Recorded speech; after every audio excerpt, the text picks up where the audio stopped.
Good afternoon and welcome to the two-day international webinar on literature and gender, past and present, organized by the Department of English and IQAC of Bijoy Krishna Girls College, Howrah, in collaboration with the Department of English and IQAC of Lady Brabourne College, Kolkata. As the title suggests, this two-day virtual meet will focus on the relevance of gender issues in the study of literature and engage in topics on gender discrimination, gender roles, women's creativity, agency, and autonomy in relation to literature. Before we begin, it is my duty to remind you gently of the do's and don'ts required for the smooth running of this virtual meet. First of all, please listen to the instructions, all participants carefully. All participants will keep their cameras off and microphones muted during the program. Only speakers will keep their cameras on, only speakers will put on their cameras and microphones while speaking. No one else, apart from the speakers, is allowed to present screens. We shall have a short interactive session at the end of the papers with the paper presenters only. Questions for paper presenters should be made in the chat box. Now, we begin with our program. First, I request the principal of Bijoy Krishna Girls College, Dr. Ruma Bhattacharya, to deliver the inaugural address. Madam, please. Yes, thank you very much, Madhumita, Barua. Good afternoon to everyone. Good morning to perhaps Rinita and anyone else who is there from a different time zone. Today's webinar is a joint effort, collaborative effort by the Department of English of Bijoy Krishna Girls College, Howrah, and IQAC, and Department of English, Lady Brabourne College, and IQAC. I would like to thank Siuli for her support and her role in this webinar, because it was a very last moment preparation and arrangement as we were doing it. The topic of today's webinar is literature and gender, past and present. Our college, we have had in the last few years quite a few seminars, extension lectures on various issues on gender. In gender-related issues can be from different aspects, from different angles, from different outlook and view. So we have had discussions on empowerment of women. We have had discussions on breaking the ceiling. We have had discussions of individual cases where I would say articles and research work were presented and discussed in terms of a role of women in different sectors of life. But this is the first webinar we are having, which has to do with gender and literature. Frankly speaking, today I'm not really very prepared to present an inaugural lecture because of the fact I was not even sure whether I would be able to join the webinar today. I had a very close encounter with the cyber system, I wouldn't say crime, cyber system malfunction in the morning, and it took me the whole day to resolve the problem. Someone, I had an identity theft. Someone was sending mail using my name, but a different mail ID to everyone and asking for help. And why I'm mentioning this is that I informed everyone at every corner possible that ignore the mail. And as I put it we have a principals group, WhatsApp group. As I put it in there, I found out 2 other women principals have had the same experience just recently. So this is another aspect of gender related issues on which we had already had a webinar, that is cyber crime and women. So, and in literature, I believe that there are the different aspects also just in literature. So I'll just mention 1 or 2 small things. I'm trying to find out my points, and that's all gone because I had a terrible time today, so I'm kind of lost. Okay. I would say that gender and literature is an examination of selected literary texts, and I wouldn't say selected, I would say examination of literary texts and cultural conditions from the standpoint of gender theory. You see, we all believe, we are all stakeholders in gender related issues, and we all believe that gender is a social construct. It kind of it says how we should talk, how we should behave, how we should dress, and how we should accept and compromise. That is where I think the fight begins.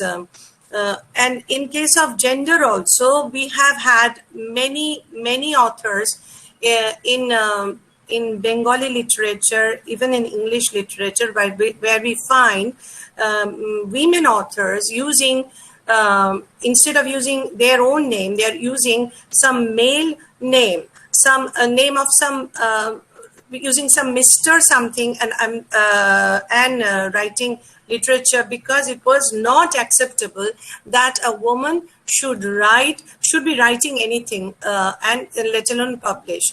So we have seen that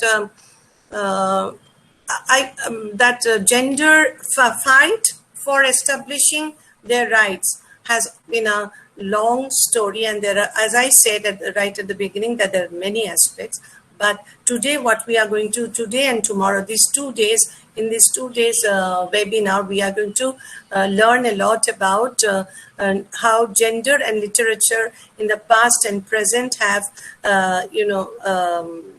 affected the gender movement or are related to gender movement.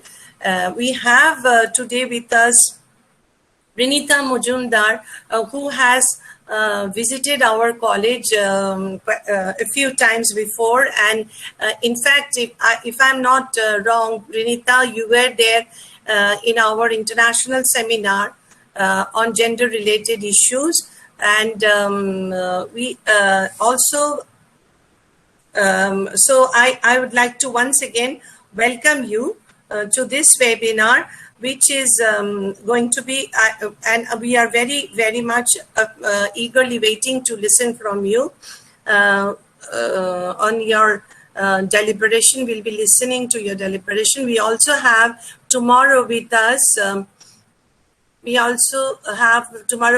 Dr. Shati Ganguly, Professor, Department of English, Vishwa Bharati, Shantiniketan.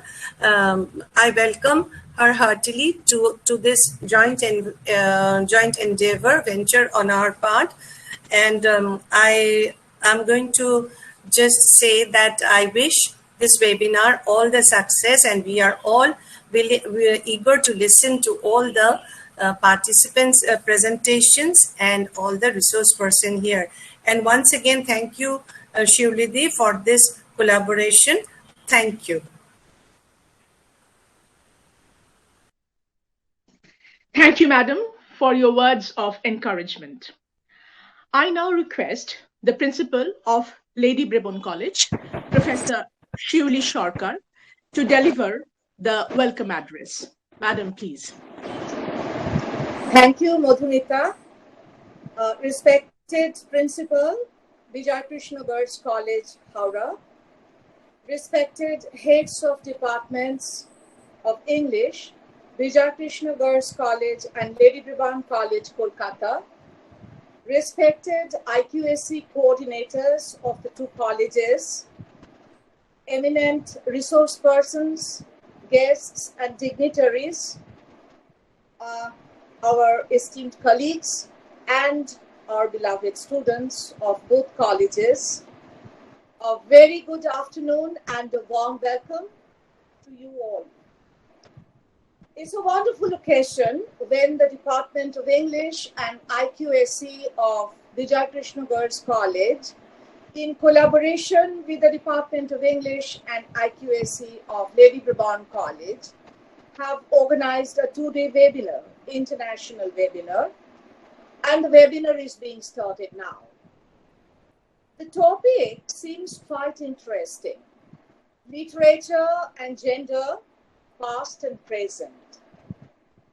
As the head of a female institute for more than 10 years, in which there's a very active Women's Studies Center for the last 11 years, I have so many times thought seriously regarding women's status in all ages and places, in all socioeconomic and politico-cultural conditions, irrespective of their race or language or religion. Literature and culture create some values, or as Gramsci observes, constructs, which are to be accepted by women in general without question or reasoning. Since in this light, literature can be exploited as a powerful means to present a set of values to regulate the lives of people in general and women in particular in a community. Female characters in literature scarcely dare to come out of these values and grow on their own. Rather, they are the constructed selves of what the society wants them to be. In this perspective, questions which haunt us are: what is the true image of a woman? Is she just a sexual object of a man's desire?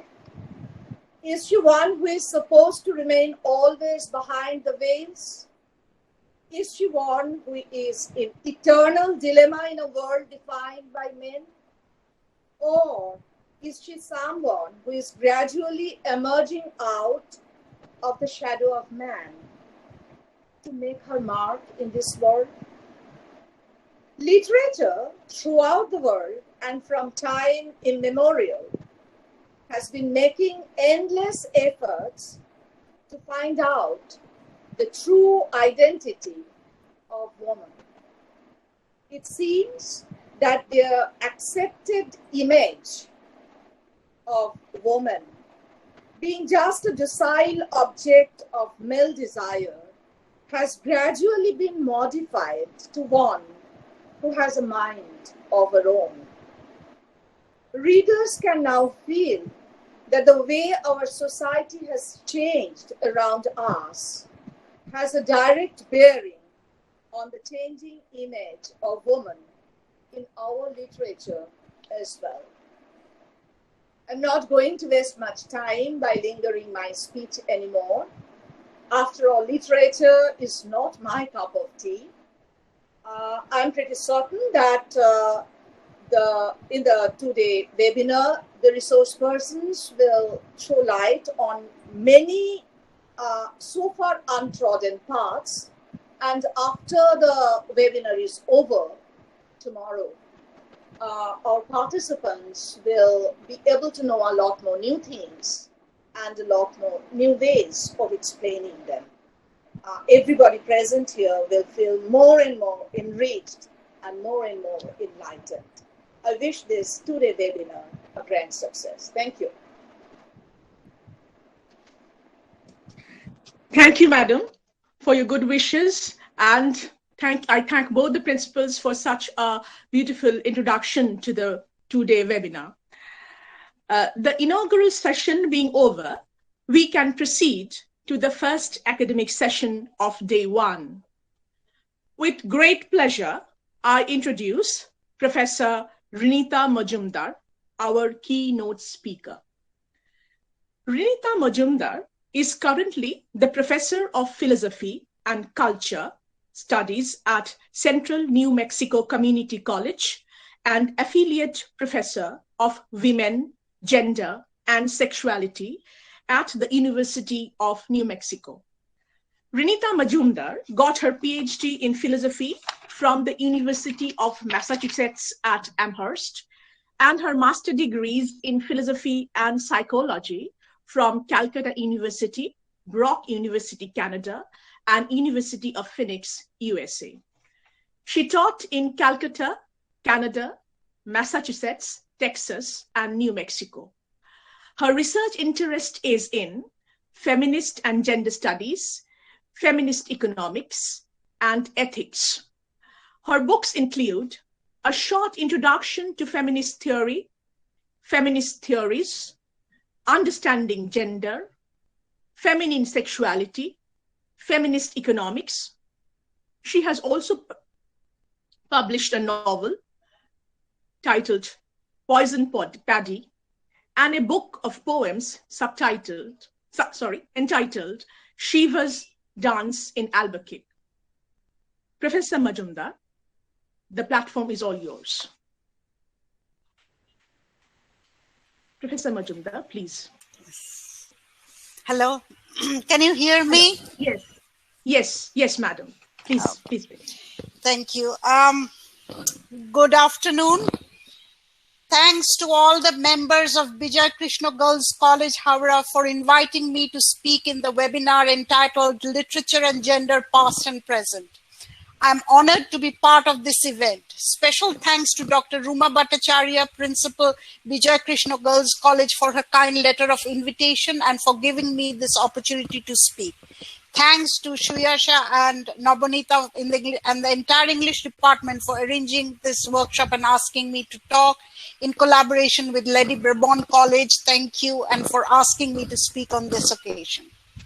The event Literature and Gender is an extremely significant topic, especially at this point in history and location. In this presentation, I propose to play, quote unquote. The concept of play will come up several times in this presentation with the three important elements of the presentation: literature, gender, and temporality, in a quasi-dialectical fashion to show how one influences the other in an intimate way, sometimes contradicting and sometimes collaborating to form our visions and dreams of a free utopian society.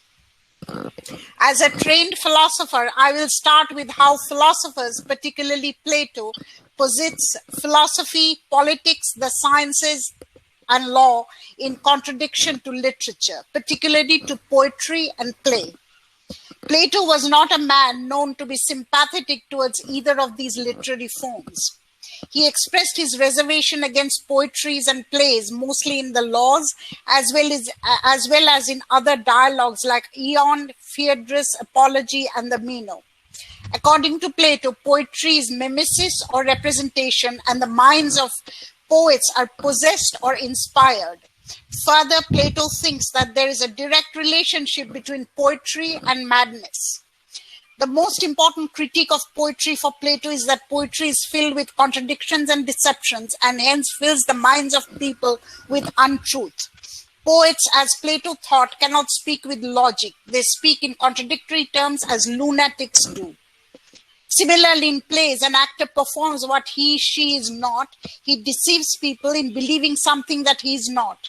Hence, both these forms of art are for poetry enemies of truth, the central aim of philosophy and science, and justice, the central aim of politics and law. Thus, Plato's utopian society, the Republic, must abandon all forms of literature and art and purge society of such quote-unquote madness by banishing poets, playwrights, artists, who, if given the freedom to express, would destroy the foundation of the polis and its justice system.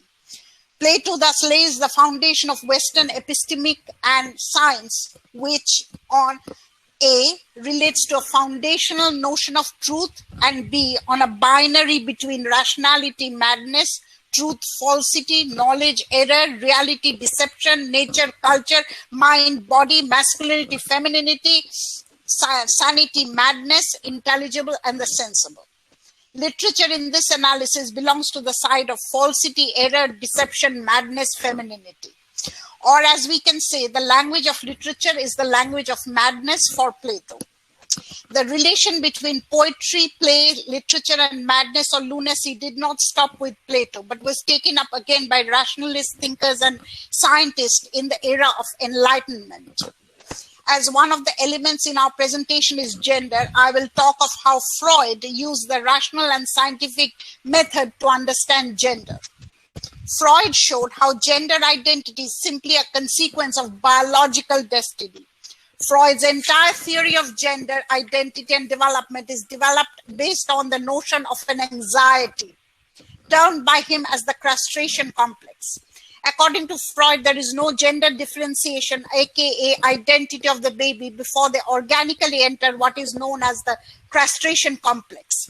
Basing his theory on the natural sciences, Freud discovered something akin to energy in the human body, libido, or the pleasure principle that travels through the different bodily stages, crisscrossing the oral, anal, and the genital stage.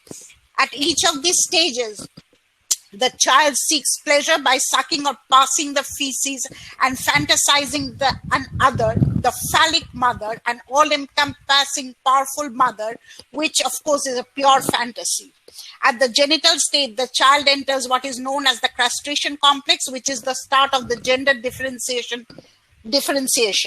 The biological boy sees his organ of pleasure, the phallus, and an anxiety develops, the anxiety of castration.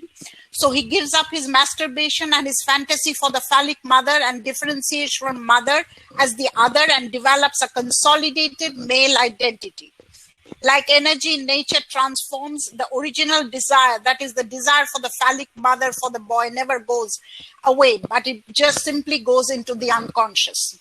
Mark the word original. The original desire is not the consolidated identity of the male, nor the differentiation of the other from the phallic mother. The desire of the consolidated male identity is a substitution for this original non-identity, flip-flopping identity. The development of an identity, a self, uppercase S, is accompanied by emergence of the other, the unconscious. And the desire for the phallic mother goes into the unconscious. For the little girl, the identity development is harder. She finds her phallus is already cut off and a little of it is left, the clitoris. She thinks it is her fault. She's already castrated, and she also realizes that the phallic mother is a fantasy and the mother or the other has no phallus to give. So she goes to father to get the phallus. Father does not give it either. She goes to mother who does not give it either. Eventually, she settles for her quote-unquote biological destiny, converts an original desire from the phallus for a desire for baby from father or father substitute, and discovers a new organ, the vagina, a hole or a lack. As desire never goes away, her desire for the phallus goes into the unconscious. Since we can only desire what we lack, and hence the desire for the phallus is a feminine desire par excellence, according to Freud.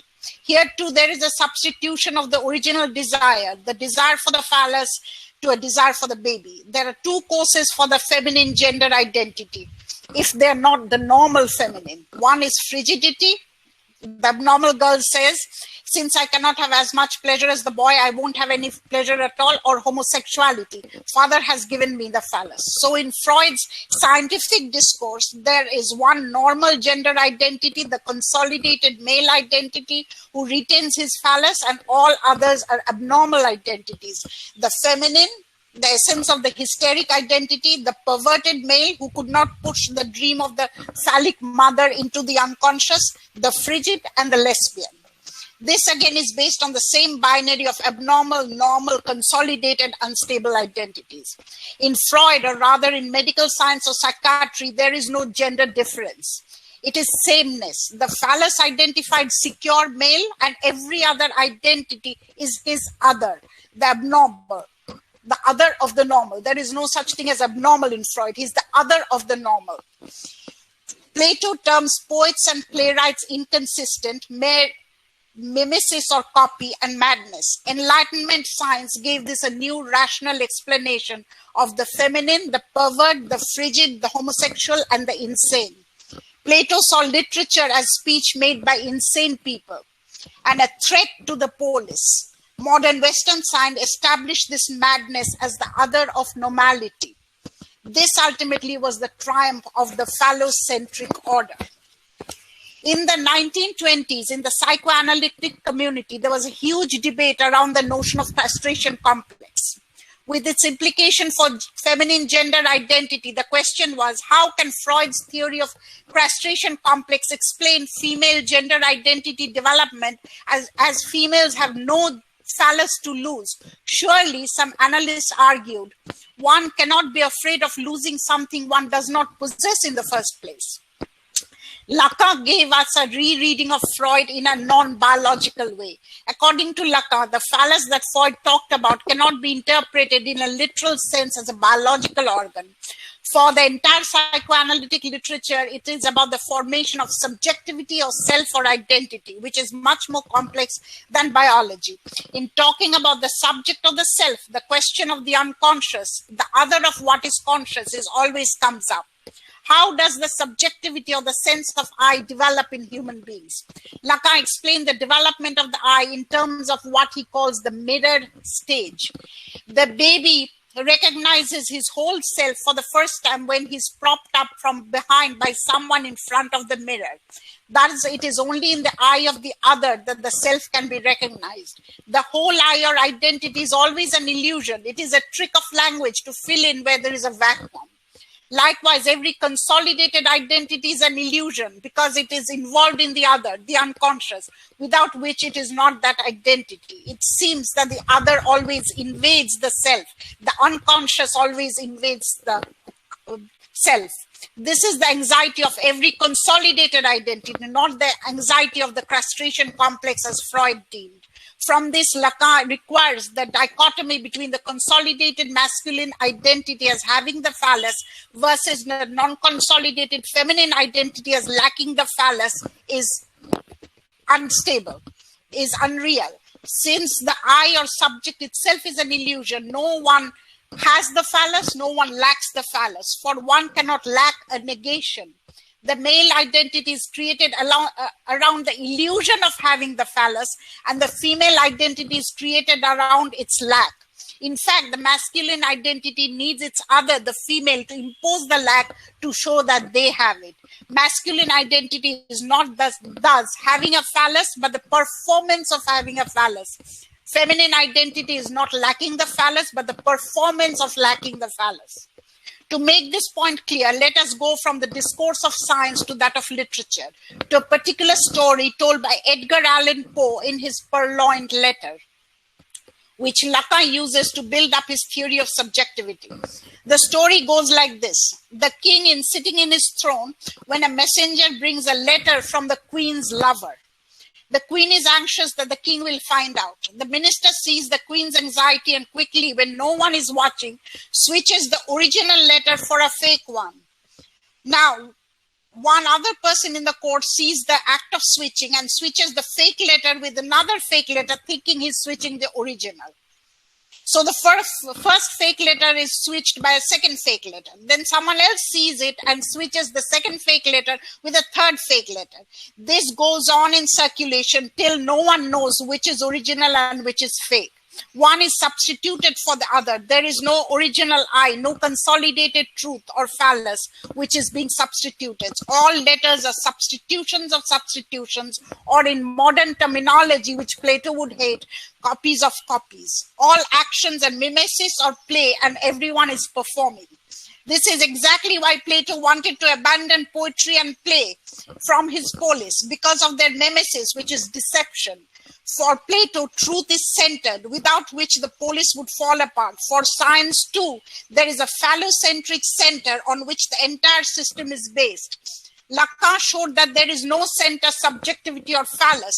It is all a substitution or copy of a copy, and nothing is original. The idea of a consolidated center or subjectivity is itself a deception, a fake notion created to keep the system working by copying over copying over copying, and all performing as if someone is masculine, someone is feminine. There is neither true masculinity, nor true femininity, nor true homosexual, nor true heterosexual. For every male identity, there is an inside of its other, the feminine. For every feminine, there is an inside of its is the other, the male. For every homosexual, there is the other, the heterosexual, and vice versa. For every left, there is a hidden right. For no one is fully present. The other always hovers over the self. Thus, we see that no subject or identity is fully present in any act.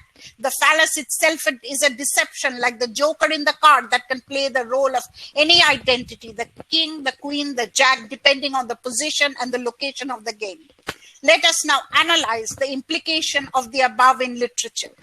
In all structures, political, social, cultural, religious, there must be a center, a point of reference around which the structure is built. This center or phallus gives it signification and meaning to all the elements within the structure. This foundation gives the structure meaning in reference to all the elements within the structure. It is like the fulcrum, the central pillar that holds the construction together. For example, in some Native American tribes, a totem exists around which all meaning of the rituals, carnivals, and festivals happen. And the tribes derive their meaning from that. In advanced societies, the conscience of a nation or national pride that gives meaning and action of every societal certitude. Every ritual, every act is thus a metaphor or a metonym, or a partial representation of that signifier or meaning giver. It gives the ritual its origin, meaning, and purpose. Thus, when we seek the meaning of a ritual 1 in a tribe, we find it in ritual 2, whose meaning again lies it in ritual or custom 3, whose meaning lies in 4, and so forth. What does this mean, for example, to prohibit someone from eating the very corn they grow, as it happens in some tribes? The meaning lies in the fact that if everyone is eating the corn that they were growing, then there will be no exchange. And intertribal dialogue or exchange is a must for tribes to survive. Otherwise, the economies will be destroyed. Everything is a mask for that one signifier, the transcendental meaning giver. All are the substitution of this original signifier. Derrida says the structure must be thought of as a series of substitution of center for centers, as a linked chain of determination of the center. Successively and in a regulated fashion, the center receives different forms or names. It gives the text its origin, its purpose, and its aim. Within the structure, there is free play of elements. The central acts like a fulcrum to hold up an entire text or structure together. The ironic thing about this center, however, is that the point of signification itself is outside of the structure. It transcends the structure. It is not subject to the rules of the structure, but it gives meaning from outside. As Derrida says, the center or the central point does not derive its meaning as part of the structure. It is a center elsewhere. It is outside the structure. It is transcendent, and this is the fundamental contradiction in every system. The transcendental meaning giver can acquire various names like Platonic forms, divine, God, transcendental consciousness, abstract labor as in Marx, or the phallus as in Freud. It escapes the structure, and this, says Derrida, makes all texts, scientific or literary, inherently contradictory. Now, if we apply our gender theory of performativity and the phallus as a lack, we'll see that there is no real phallus or center. All we are left with are substitutions of substitutions, copies of copies. As we are going on peeling one mask after another, the phallus, subject or self or center appears empty and nothing. Since there is no full identity, there is no full other. The identity creates the other and sustains it, and vice versa. Everything is only partially present and performed as if it is fully present. In his article, Structure, Sign and Play, Derrida says, the surrogate does not substitute itself for anything which has somehow pre-existed it. For then on, it was probably necessary to bring to think that there is no center and no natural locus. That is, it is not a fixed locus, but a function, a sort of non-locus in which an infinite number of sign substitutions come into play. The moment was that in which language invaded the universal problematic, that in which, in the absence of a center or origin, everything can become discourse, provided we can agree on this word. That is to say, when everything becomes a system where the central signifier, the original or transcendental signifier, is never absolutely present outside a system of difference. The absence of this transcendental signifier extended the domain and the interplay of signification ad infinitum. Thus, having done away with the supreme signifier, the elements of the text are truly free of its author, of one interpretation, of one true reading, or one true aim. All signs within the text are free floating, and we are free to interpret text in any way we want. There is also no hierarchy in the binaries between nature, culture, masculine, feminine, normal, abnormal, literature, science. This is an event or rapture in language that started with Nietzsche, who said there is no truth to be found, but only interpretations. That is why the text of science also becomes another discourse. Science becomes science fictions or literature. Now we reach a difficult task. How do we unmask the deception, the play, the performance? Can we use the same sign used by those who created the deception of truth to be useful in our process of unmasking a text? No, as Audre Lorde said, the master's tool will never deconstruct the master's house. So we need a new method to continue our process of unmasking. Now we are shifting our search from truth as literary critics, anthropologists, archaeologists, philosophers, and scientists to a search for method that will help us peel off the deceptions. We start with no assumptions that will reach an end. There is no purpose. We merely go on searching like Camus' Sisyphus, climbing the mountain instead of focusing on the end work. We are going to use each step, and like Sisyphus, beat death and mortality. The method that we are going to use to read text is bricolage. That is what anthropologist Levi Strauss used to understand the meaning of myths in culture. Who is a bricolayer? One who works with what is available at hand.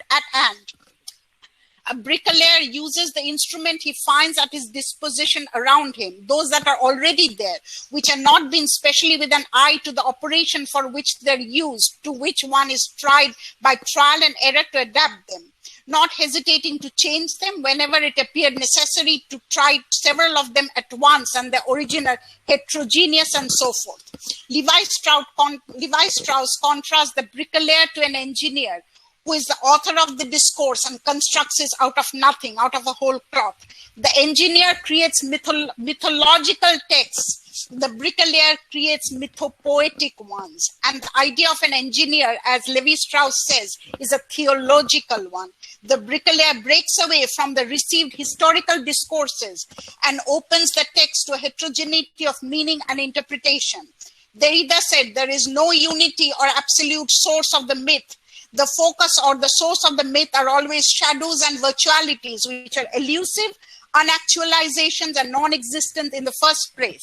A bricklayer, as bricklayers, we have to detach the myth from the violence created by the centralized notion of reading the myth only when we are free ourselves of the fascist idea of truth and reach freedom. Julia Kristeva, the French feminist, says that poetry breaks and challenges the symbolic logical order of language and speaks with contradictions. With this destructive force, poetry pulls down orders, structures, and cultures. Since poetry challenges the norms, cultures, and status quo of society, poetry speaks via the voice of madness. And as Lacan said, madness is the only revolutionary consciousness. It does not speak from one point of authority. We have spoken above of the opposition between literature and truth as Plato theorized, of the phallocentric consolidated gender identity of Freud, the absence of the subject and the phallus in Lacan, and the event of the ruptured text we looked as text detached from the phallocentric reading and from its author using the method called bricolage.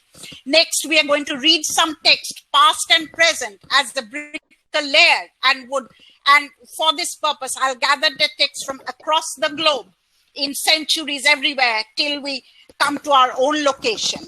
The first is Sophocles' Antigone.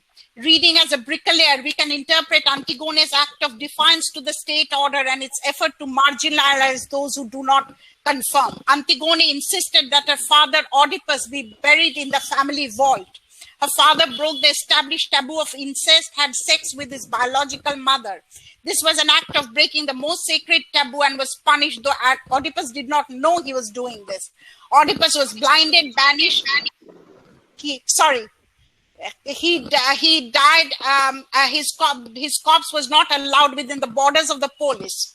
In other times, we guard our borders and, of course, dream of the wall. Antigone took up his father's cause and also his own voice as a child of incest and outsider, spoke to the established order of the time. She shook the foundation of the polis who would not give a right, and this is his due to someone who violated a taboo. The question of breaking taboos and borders is also shown in Euripides' Medea, where the central character Medea speaks in the language of madness. She breaks the rational order of polis and is a sorcerer and is thus both an outsider and a threat to the polis or the nation. Ultimately, the outsider and other, as Freud would say, hysteric. Medea does the unthinkable. She kills her children in order to liberate them from the shackles of the state, where they would grow up as an illegitimate other and would probably be either killed by the state or go underground. In modern times, our polis is the nation state. Nations are imagined communities with borders, and we are disseminating certain ideologies, making a clear distinction between those who belong and those who do not.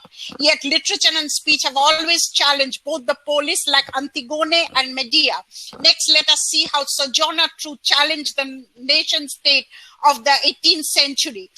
Let us do a bricklayer's reading of the 18th century Sojourner Truth speech in Akron, Ohio, 1851. Sojourner Truth was born in 1797 to slavery in New York State. After gaining her freedom in 1827, she became a well-known anti-slavery speaker. Her speech was delivered at the Women's Conference in Akron, Ohio in 1851. She did not originally have a title. The speech was recalled 12 years later by Susan Gage, another abolitionist. In 1863, an activist in the women's rights and abolitionist movement. Gage, who presided at the meeting, described as follows, quote, "The leader of the movement trembled on seeing a tall, gaunt black woman in gray dress and white turban surmounted with an uncouth sunbonnet march deliberately into the church, walk with the air of a queen up the aisle, take up her seat upon the pulpit steps. A buzz of disapprobation was heard all over the house and then fell on the listening ear. An abolitionist affair, women's right and niggers. I told you so. Go on, Durkee." Again and again, timorous and trembling ones came to me and said, "Don't let her speak, Mrs. Gage. It will ruin us. Every newspaper in the land will have our cause mixed up with abolition and niggers. We shall be utterly denounced." My only answer was, "We'll see when the time comes." With the conventional reading of this text of Sojourner Truth would be reading a woman's right to vote and racism. We as bricklayers, because we are bricklayers, we can read it as a trans speech, transcending boundaries. How so? Sojourner Truth asked the civil society of white Americans, "Ain't I a woman? No one has ever helped me over ditches. I can work as much as a man and eat as much as a man. And I saw all my 13 children sold to slavery. No one heard me when my mother's heart cried but Jesus." This text decenters the ideology of femininity as frail, unable to carry load, have to be helped in carriages over ditches as a piece of precious property lacking any agency. The dominant ideal of femininity in the 18th century America was whiteness and Protestantism, and she deconstructed it. It is the dominant ideology of the evolving nascent nation state. Sojourner Truth transcended gender norms, so I would call her a trans as a bricklayer, because again, we are bricklayers, not readers. Now let's come to the 20th century, to another nation state, Morocco. I am going to do a bricklayer's reading of one of my favorite authors, Leila Abu Zaid's novel, The Year of the Elephant. The protagonist of the novel is Zara. Like Sojourner Truth, Zara is a revolutionary, a guerrilla fighter in Morocco against French occupation together with her husband.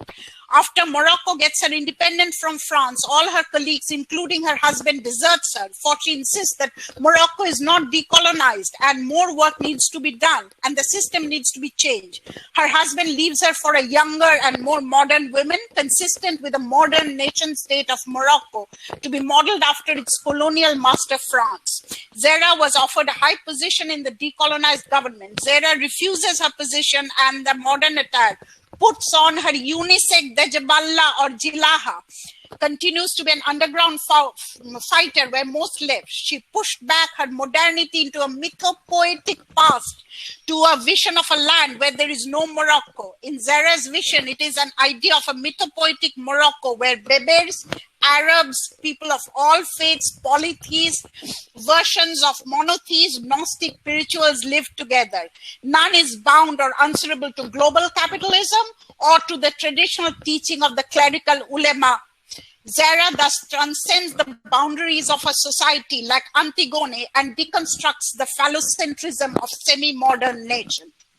As feminist theorist Sherry Moraga says, stories are what empowers us. So I'll end this presentation with two stories that have influenced millions of people and their societies for thousands of years. These stories form the essence of life for people, cultures, and societies. The first is popularly known as the Ramayana, and the second, the world's longest poem, the Mahabharata. Both I consider them mythopoetic because I'm a bricolayer and not a reader, and not mythologies like Levi Strauss would consider them. Something that would probably, both would be banned and prohibited in Plato's ideal republic, as poetry is madness and madness destabilizes the polis. Let us start doing our bricklayer work with each one. As a bricklayer, the Ramayana is not a mythological story, but a mythopoetic story with not one, but multiple stories with multiple origins. The received version is the story of a prince growing up, his banishment into the forest, his sacrifice, the loss of his beloved, the battle with a powerful enemy, the subsequent victory. Metaphorically, the victory of good over evil. I'll become a bricklayer and talk about one story that particularly interests me from a version known in many parts of Southeast Asia about the Mahabharata, about the Ramayana. In this version, the strong, faithful, asexual, hard-working, ever-vigilant Hanumana acquired a different persona and behaves in a different way. As Hanumana was jumping, flying across the ocean to take Ram's message to Sita, what is known in that part of the globe that is now known as Sri Lanka or Lanka, Hanumana was a bit delayed to reach the message. Why? He was having a conversation and became infatuated with Matsyakanna, the Little Mermaid. This reminds me of Hans Christian Andersen's Little Mermaid. Fairy tales are as much mythopoetic as mythologies are. It is a sweet love story where a message was delayed. One can compare this to the purloined letter of the Queen in Edgar Allan Poe's story. He gave up his love, his story, and became the dutiful servant to serve his master, overcame his unfulfilled desire, a desire of a different kinds of species, a hybrid mermaid made of fish and human beings, hence a desire that is a fantasy and will always remain unfulfilled. Ramayana, with all its varieties and fantastic text, is filled with such hybrid creatures, and we'll return to that later. Next, bricklayering the world's longest poem, the Mahabharata. It is not the story of a royal lineage and the battle of, it is not just the story of a loyal lineage and the battle of good over evil, but a very personal anecdote. That is what feminism is. The personal is the political. This is my very personal story, my encounter with Mahabharata.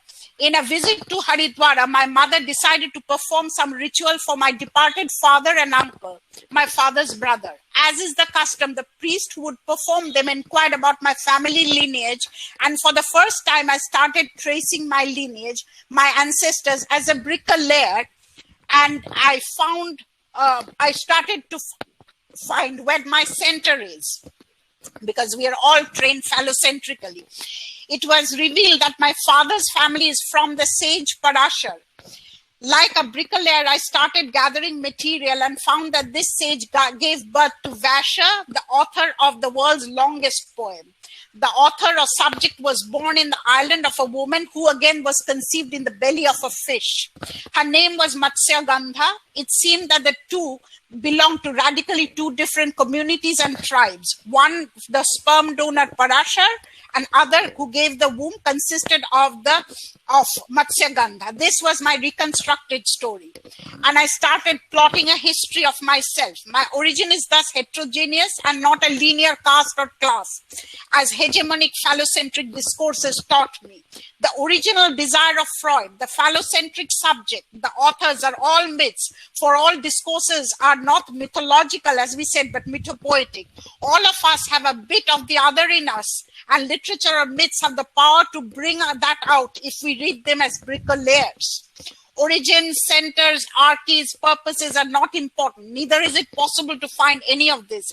Derrida says, in absolute chance, affirmation also surrenders itself to genetic indetermination, to the seminal adventure of the trace. There are two interpretations of structure, of sign, of free play. The one seeks to decipher, dream of deciphering a truth or an origin, which is free from free play and from the order of the sign, and lives like an exile, the necessity of interpretation.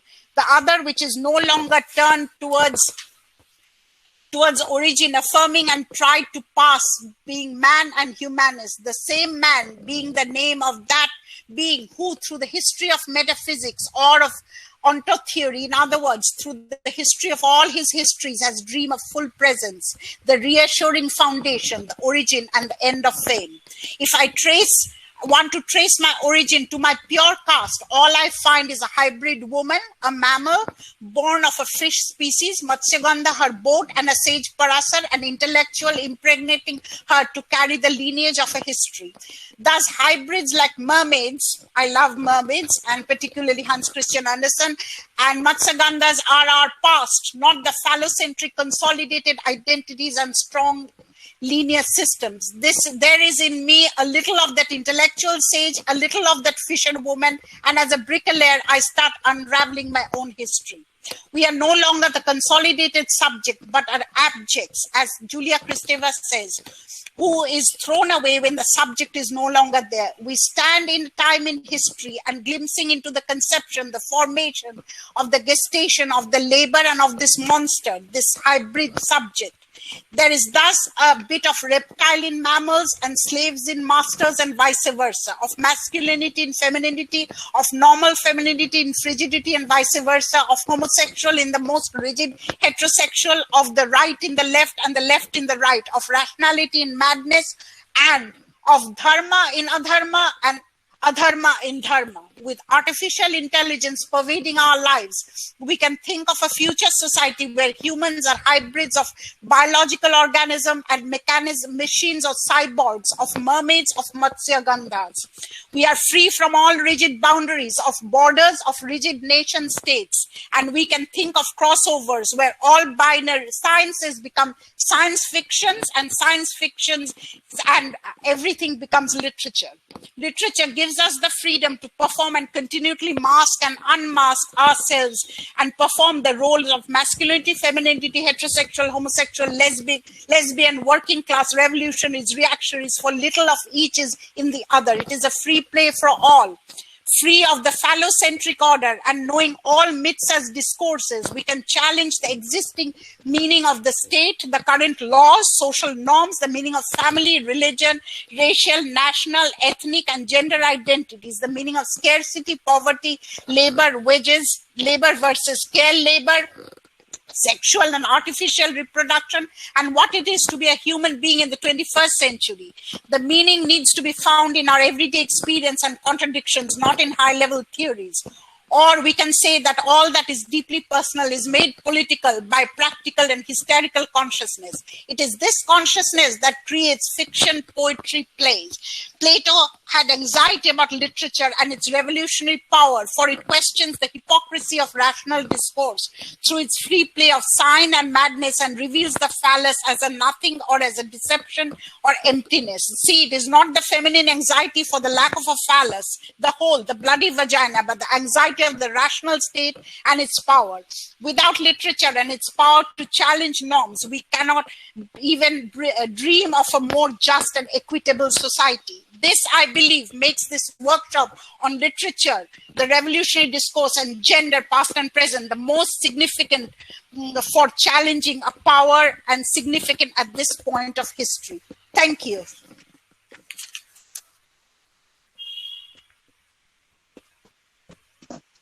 Thank you, Professor Mazumdar, for your extremely scholarly and thought-provoking deliberation. This extensive survey of the field, I'm sure, has adequately set the tone for the two-day webinar. Thank you. Thank you very much. Thank you. Now, we move on to our resource person. Our esteemed resource person for day one is Dr. Parna Ghosh. Dr. Ghosh is Associate Professor in English and the Academic Coordinator of the Postgraduate Section of Department of English, Lady Brabourne College. She is also the convener of the Women's Studies Center of the college. Besides publishing in books and journals, she has edited 2 books, Women's Voices, Visions and Perspectives, published by the Women's Studies Center and Indian English Literature New Landscapes, published by the Advanced Research Center for Indian Writing in English of the Postgraduate Section, Department of English, Lady Brabourne College. She has also co-edited the volume Revisioning Sister Nivedita, published by the IQAC, the Women's Studies Center and the Department of History of Lady Brabourne College. She is also the chief editor of the English section of Newsletter, the journal of the Women's Studies Center of the college. Dr. Parna Ghosh. Madam, please take over. Thank you, Madhumita. At the very beginning, let me thank our 2 principals, Dr. Ruma Bhattacharya of Bijoy Krishna Girls College and our very own Professor Siuli Sarkar of Lady Brabourne College. Let me also congratulate the organizers for arranging this 2-day international webinar amidst all the hectic activity of exams, corrections, marks uploading, and whatnot, and of course, the preparations for NAC that is going on. I will be talking on travel literature, and I will be focusing upon the past, upon some travel narratives that have been written by English women in the colonial era. And I'd like to make a presentation. Just let me know whether you can see it. Just a second.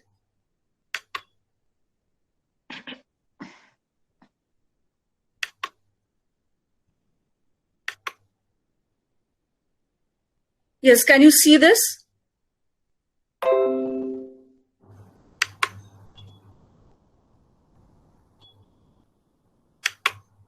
Not yet. Not yet? Okay. Just a second. Ma'am, it is visible. We can see it. Gendered terrain, Mem Sahibs in colonial India. Yes. Now it is visible. You can see it.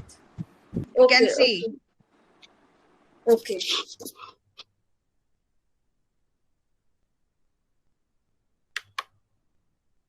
Yes, this is a better view, I hope. Absolutely. Yes, Mondal. Absolutely. Thank you. Okay.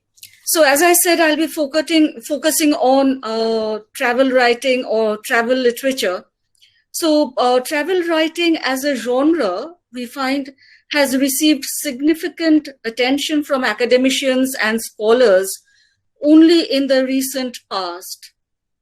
Thus, documentation of travel in the form of literary texts or narratives has remained a somewhat less explored zone, and travelogues by women have remained marginalized even within the purview of travel literature. Today, I will look into some of the travelogues, as I've already mentioned, written by British women in the colonial era, and attempt to show how their accounts reveal not only their experiences, but the complications resulting from both traveling and writing as women that problematize the power relations of the colonizer and the colonized, and thereby give an added dimension to these narratives. If you look at this second slide that I am showing you, the lines over here, a lady, an explorer, a traveler in skirts, the notion's just a trifle too seraphic. Let them stay and mind the babies or mend our ragged shirts, but they mustn't, can't, and shan't be geographic. The skepticism and derision inherent in these lines unambiguously express the long-held construct of woman as homemaker, the angel in the house as Victorian England designated her. Conditioned to live in a world defined and delineated by patriarchy, women remained confined within the domestic or private sphere, sheltered and distanced from the male dominion of the unknown outer sphere, constrained and isolated both spatially and psychologically. And it was travel which in many cases provided the necessary space for women to assert themselves, a space denied to them within the conventions of their upbringing in a world of male hegemony. In the 19th century, as British imperialism gained momentum, there was a remarkable increase in the number of travelers going to different parts of the globe in order to fulfill the various missions of the empire. I have tried to make a kind of very short summary of the Mem Sahibs, the English women that I would be referring to, giving a very brief intro as to who they were. They were all common people, so to speak, common like us, but they had come to India and had written about their experiences. So Constance Gordon Cumming, Fanny Parks, Anne Catherine Elwood, Isabella Bishop Bird, Marianne Postons, Emma Roberts, Mrs. Tyke, Isabel Savory, Anna Linowens, Maria Graham, just to name a few, and you can see who they are on these slides. There are others also, as you'll see in my following slide.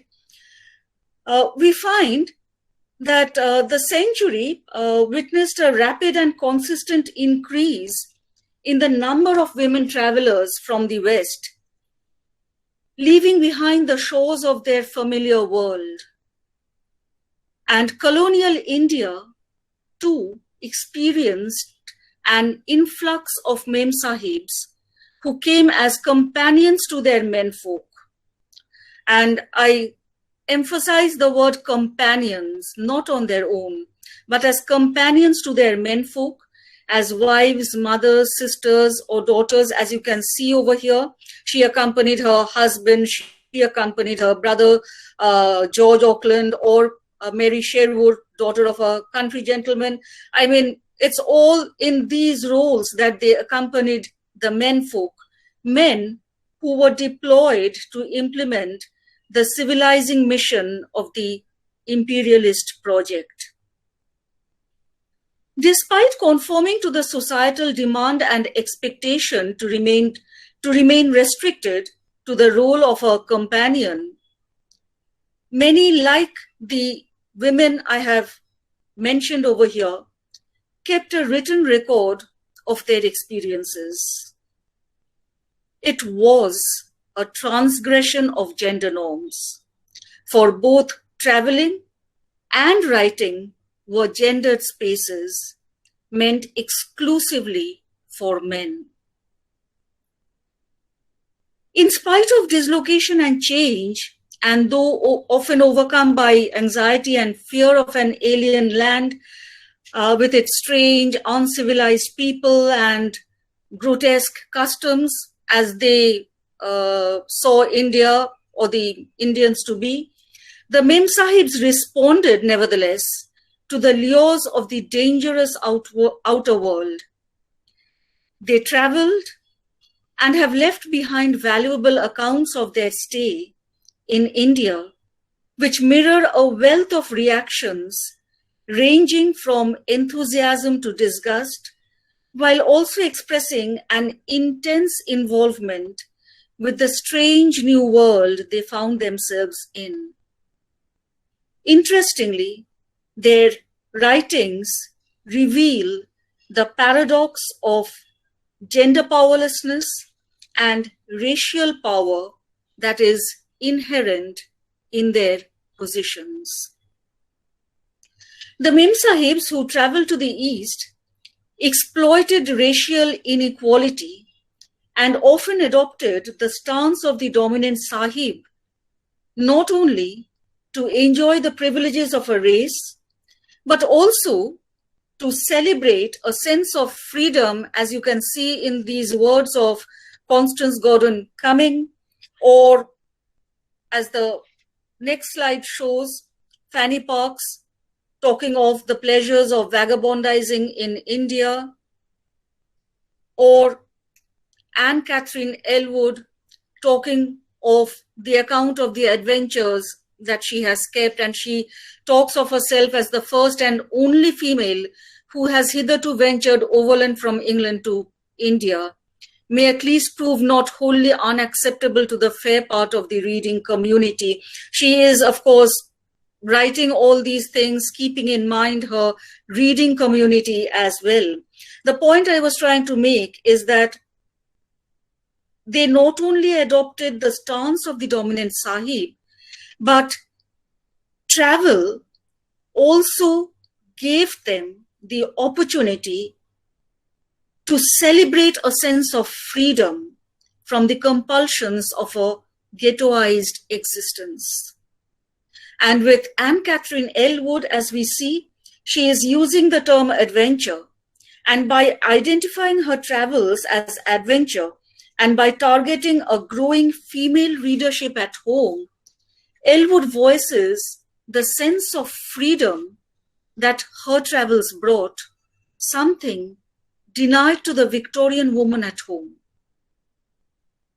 However, the sense of emancipation that travel entailed brought about a subconscious clash with the dominant rhetoric and created a tension, sometimes unconscious and at times painfully conscious, which remains present as a subtext in women's travelogues of the times. Thus, we notice in women's accounts anxiety and justification for their actions, that is, traveling and writing. So justification, anxiety, these are there. What Gilbert and Guber, particularly when it comes to writing, what they have famously termed the anxiety of authorship. And as Elke Worley notes in Through Others' Eyes, a woman attempting to write an account of her travels would sense that her activities were diametrically opposed to those of the 19th century ideal. For not only had she ventured out of the domestic circle into the wide world, but the very act of writing, especially a travel narrative with its strong autobiographical element, might reveal an unwomanly preoccupation with the self, something that was not given to her, the right which was denied her. No preoccupation with the self, denying her the agency, basically. This question of acceptance, that is, acceptance by both male and female readers, by society in general, it becomes very important because it is a woman's writing. As you see over here, Isabella Bishop Bird talking of acceptance yet again, when she is not really visiting India over here, but she is talking of her experience in Malaysia. And as she is talking of or revealing that anxiety of whether the book will be accepted as an honest attempt to make a popular contribution to the sum of knowledge of such a beautiful and little traveled religion, we also need to note that her words reflect at the same time the stance of the colonizer. Not only is she talking of increasing employment to British capital and enterprise, but the word knowledge becomes significant here as a kind of power is enjoyed in the narrator figure's sharing of knowledge, where the narrator is shown to be in control, to be in possession of knowledge. And as we all know, knowledge is power. It is undoubtedly an attempt to share the space and power of their male counterparts as colonizers, whereby they contest them in the production of Orientalist knowledge for readers back home. The kind of knowledge or information provided is not static. It can be aesthetic, geographical, botanical, economic, anything. As you see over here, Marianne Postons describing nature, while Fanny Parks is talking of history and architecture. Apart from producing knowledge as a colonizer about the colonized country, there's another aspect as well. The production of Orientalist knowledge was also a strategy to contest male dominance in scientific and scholarly modes of writing. This is perhaps most evident in the travel narrative of Maria Graham, where she claims to be the first to have produced an account of the customs and manners of the Parsis. There are scholarly references which speak of her erudition. She proves to be not only conversant with the most recent Orientalist research, but also shows her mastery of French. Moreover, and this is very significant, there is no feminine disavowal. There's no anxiety of authorship expressed, which is remarkable as scientific and authoritative writings were regarded as unfeminine, belonging to the male domain. Another area, that is adventure and hunting, were also regarded as forbidden territories for women, which nevertheless have been recorded by some English ladies. On the one hand, we have the text of Fanny Parks, which is unable to repress a sense of envy at male contemporaries who are going on their hunting trips. And on the other hand, we have works like this one that I'm showing you right now by Emma Roberts, telling us of women participating in hunting expeditions as early as the 1830s, though serious sports was rigorously restricted to men only. By the end of the century, however, more and more women had joined the ranks of the big game hunters, and produced a number of sporting accounts, such as the one you see over here, How I Shot My Bears. And interestingly, Mrs. R.H. Taiki over here makes it very clear that the bears are her bears, that the shooting game is her right.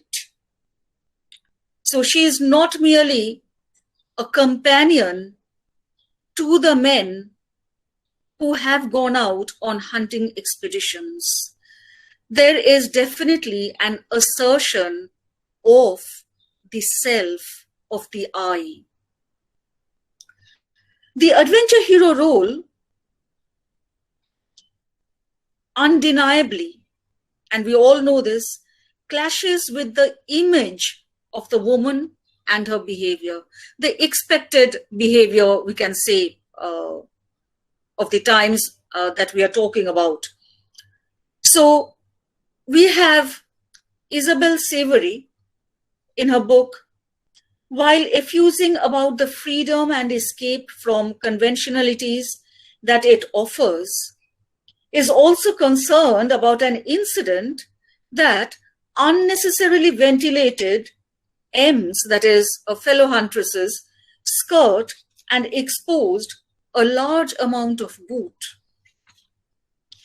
It is important to keep in mind, however, at the same time, and as pointed out by critics like Martin Green, that adventures like hunting are seen to be energizing the myth of empire, because to celebrate adventure was to celebrate empire. So if the Mem Sahib was appropriating male space, and she is of course conscious of another fellow huntress's exposing a large amount of boot, etc. But such adventure hero roles at the same time show that she served as an instrument of and remained complicit with the politics of imperialism. Moving on to another device of the domineering colonizer, and that is the device of the aestheticization of the landscape, as Mary Louise Pratt has termed it in her book, Imperial Eyes. The aestheticization, she argues, places the landscape into a frame with well-defined boundaries. It thus restricts that which is overwhelming or awe-inspiring into something more controllable. And I'll just go back a few slides to once more refer to Marianne Postance's account of what she saw on her visit to Mahabaleshwar. In the physical act of describing the landscape, the narrator is also mastering it, which Pratt suggests to be the fantasy of dominance commonly built into this stance. The scanning confers a nearly panoptical power upon the watcher who watches, controls, and interprets the passive viewed landscape. This gaze inextricably links sight with power.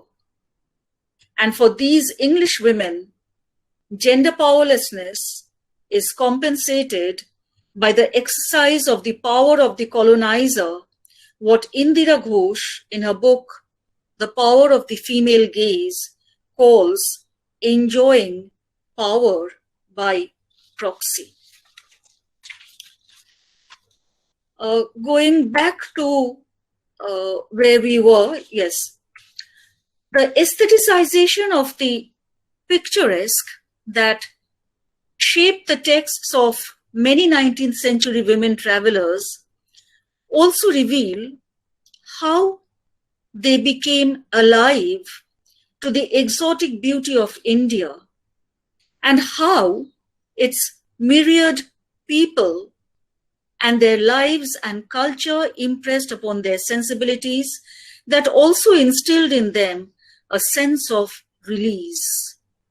Thus, while Anna Harriet Linowin's writes of the romance, the antiquity, the song and the story, and of course the glory of perpetual sunshine, warmth and color, in Emma Roberts's account, when she visited the Taj Mahal, the romantic sensibility becomes even more perceptible. She describes the Taj as a fairy palace, expressing her awe, her wonder, and ending with, no description can do justice to this shining edifice, which seems rather to belong to the fanciful creations of a dream than to the sober realities of waking life. Apparently, it is her sense of awe, her sense of wonder and appreciation at this monument that she is beholding right now. It is important, however, to keep in mind that inherent in the rhetoric of the romantic and the picturesque is the construction of an exotic, mythical, unreal India, which is hence the embodiment of dreamlike irrationality. And what follows as a corollary is the consolidation of the image of the self as pragmatic and rational, and therefore rightfully dominating the puerile natives. One may say that with English women, like their male counterparts, the construction of the self is based on the creation of the native, that is, the racial other, on the one hand, and incursion into male domain on the other. The former in particular gave women a kind of empowerment, that is, as we have been trying to prove, the power of the colonizer's masculinity over the femininity of the colonized.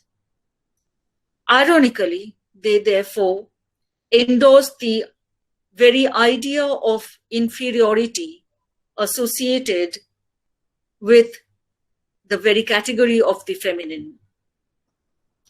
English women were thus in a position of being colonizers by race and colonized by gender. Enjoying and identifying with the white man's authority, the Mem Sahib's construction of the native was that of being uncivilized, inherently devious, and hence in need of control. You see in Maria Graham's words over here, describing the Indians as cunning and incapable of truth. Colonial discourse makes it evident that the perception of the native is based on some preconceived notions on the one hand and on the exigencies of the civilizing mission on the other. The gaze directed at the other is the gaze of the officious colonizer, somewhat indifferent and contemptuous of the customs and manners of an alien land and its people. And so, it is the difference that is foregrounded between the British as a race, of whom the narrator is a representative, and the natives of the country being described. This othering, as Edward Said has shown, is essential to set European behavior as the norm and thereby assert itself as the superior race.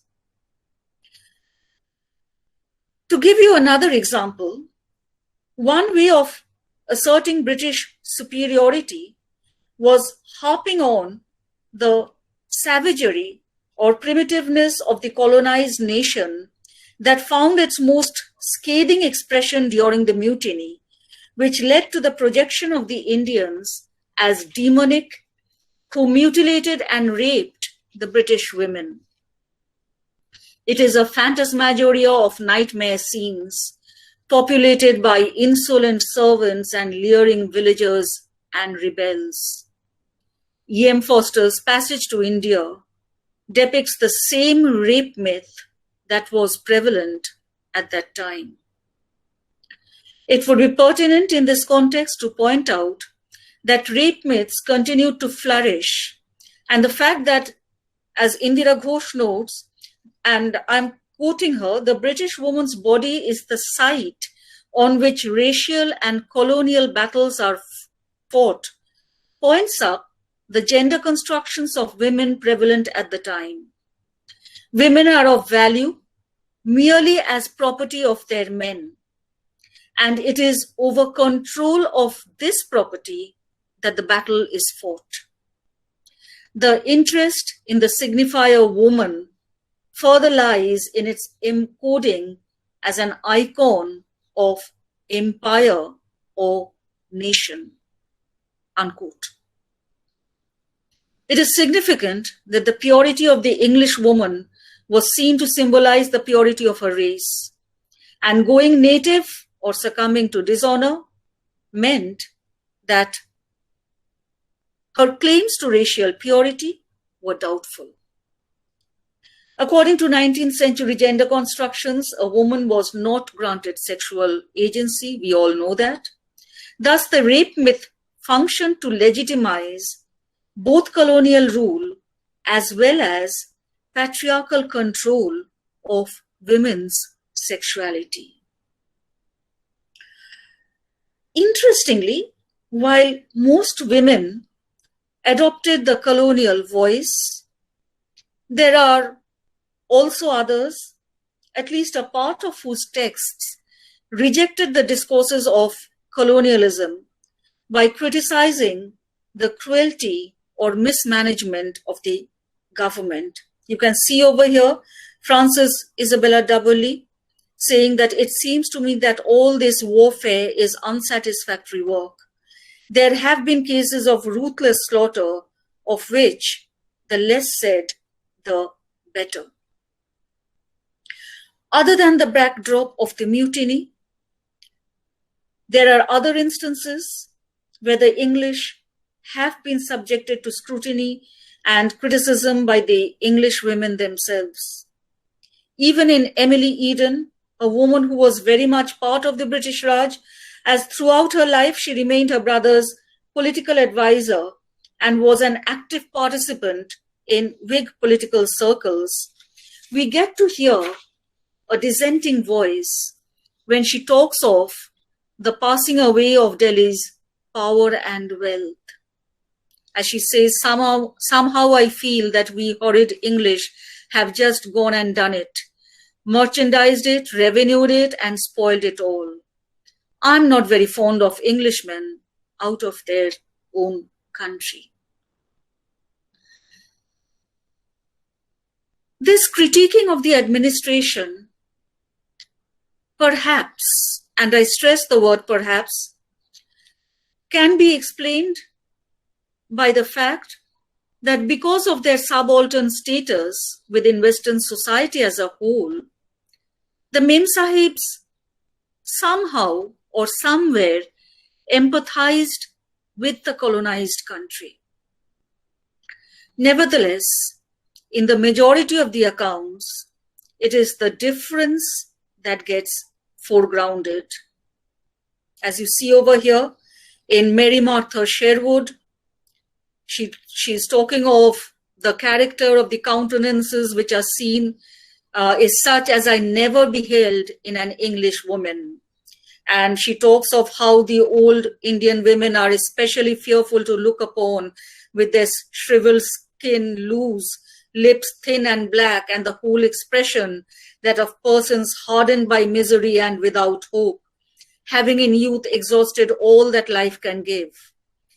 Having grown old before the youth of an honorable English wife would have begun to fade.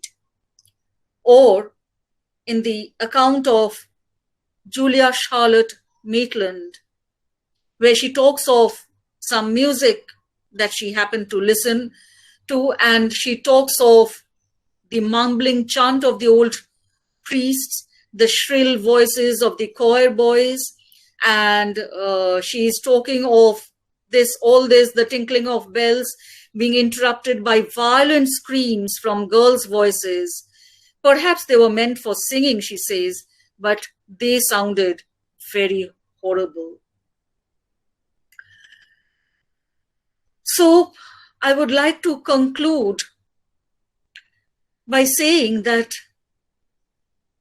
we find that though often overcome by apprehension and disgusted fear of an uncivilized alien land and its people, for several English women, the curiosity to discover the wonder that was India and the quest to discern the self was irrepressible.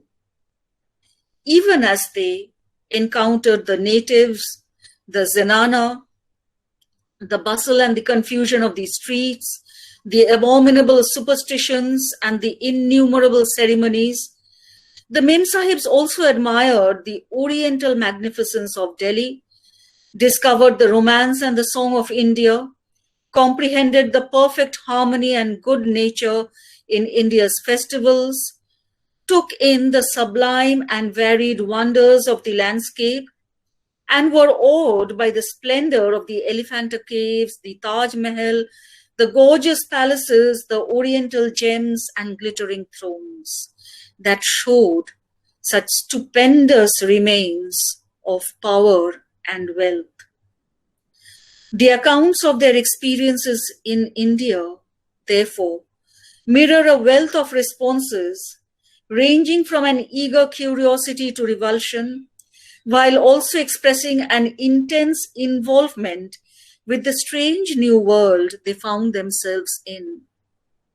Their narratives remain important documents that not only bear witness to a whole matrix of intricate power relations, but also reveal a wide range of gazes and voices of English women living the life of both traveler and Memsahib in India. Thank you.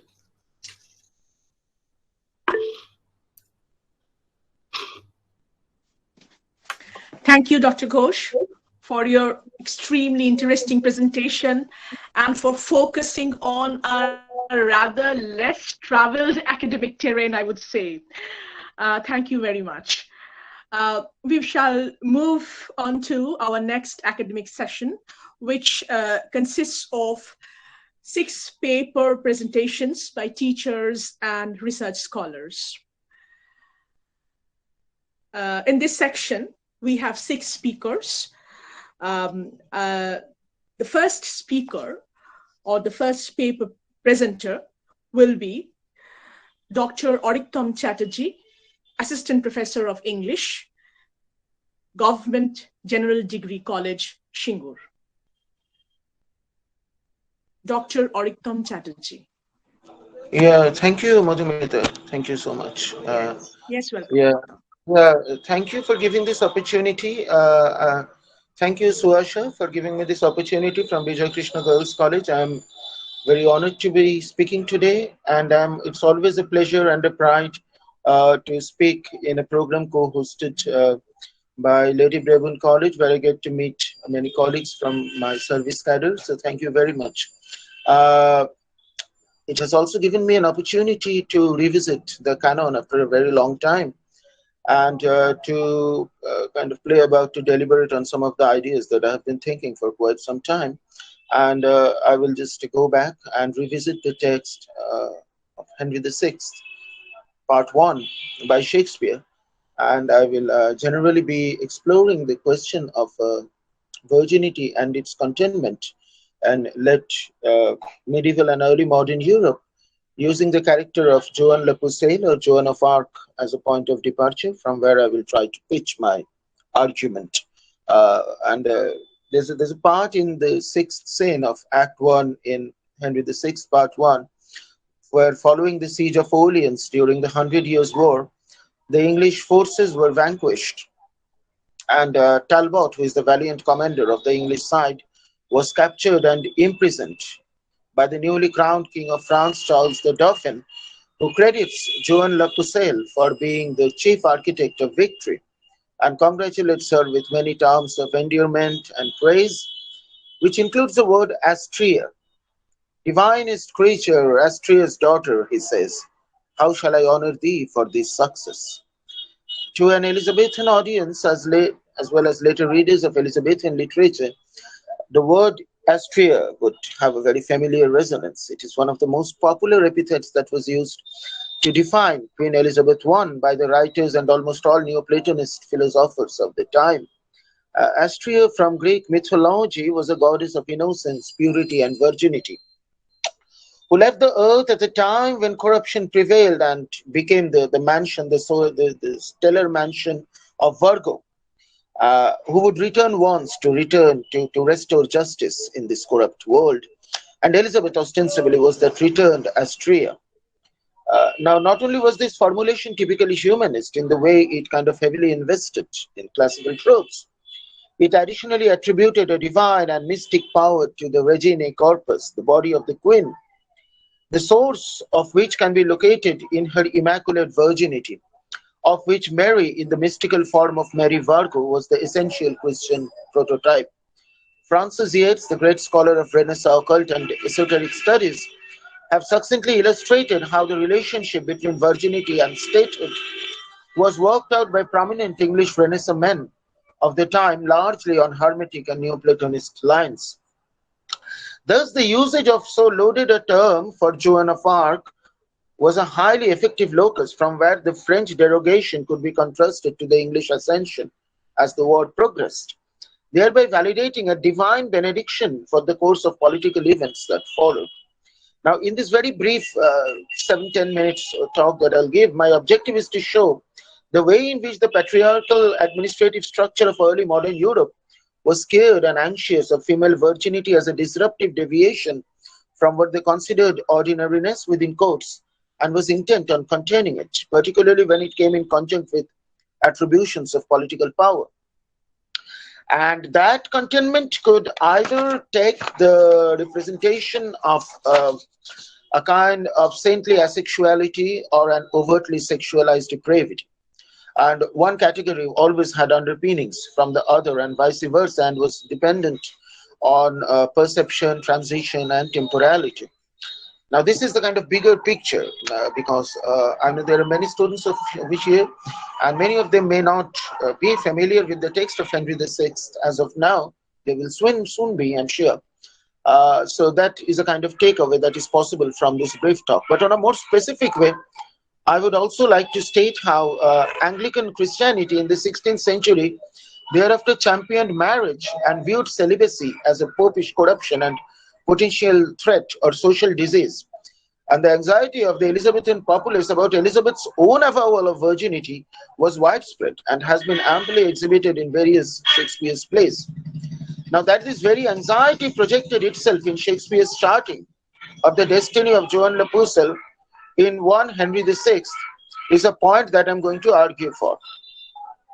Okay.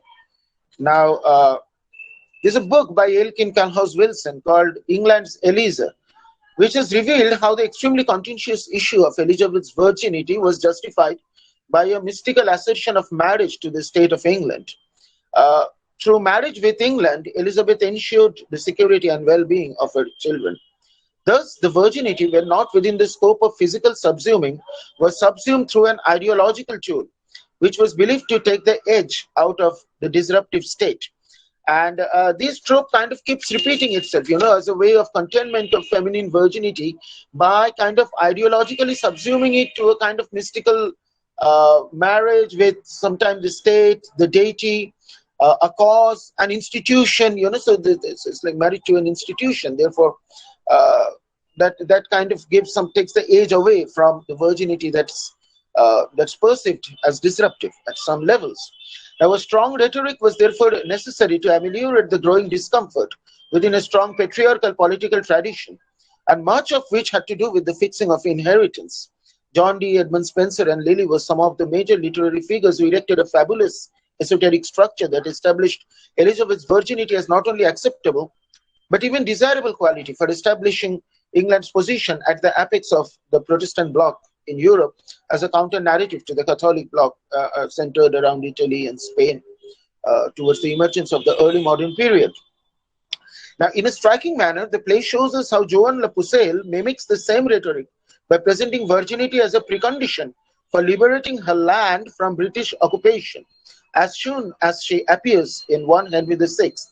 Now, there's this part in the second scene, the very second scene of the first act, when Joan comes and kind of shows her that she is divinely inspired, and Charles Dauphin tries to woo her, and she responds by saying, "I must not yield to any rites of love, for my profession's sacred from above. When I have chased all thy foes from hence, then will I think upon recompense." Now, both the similarity and the difference with Elizabeth are clear in the above assertion by Joan. She too has put her virginity at stake for service to the nation. But unlike Elizabeth I, Shakespeare presents it as conditional and time-bound.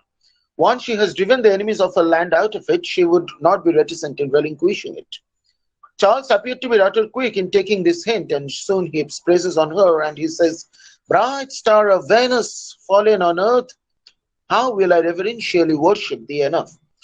The contextually unwarranted mention of Venus sexualizes Joan Le Pucelle by transferring the astrological mansion of Virgo with the sexual sign of Mercury that rules over it, the lord of intellect, reason, and speech, to where Venus is debilitated, to a highly sexualized mansion of Venus. Thus, despite sharing a virgin state, Joan and Elizabeth are presented as contrasts.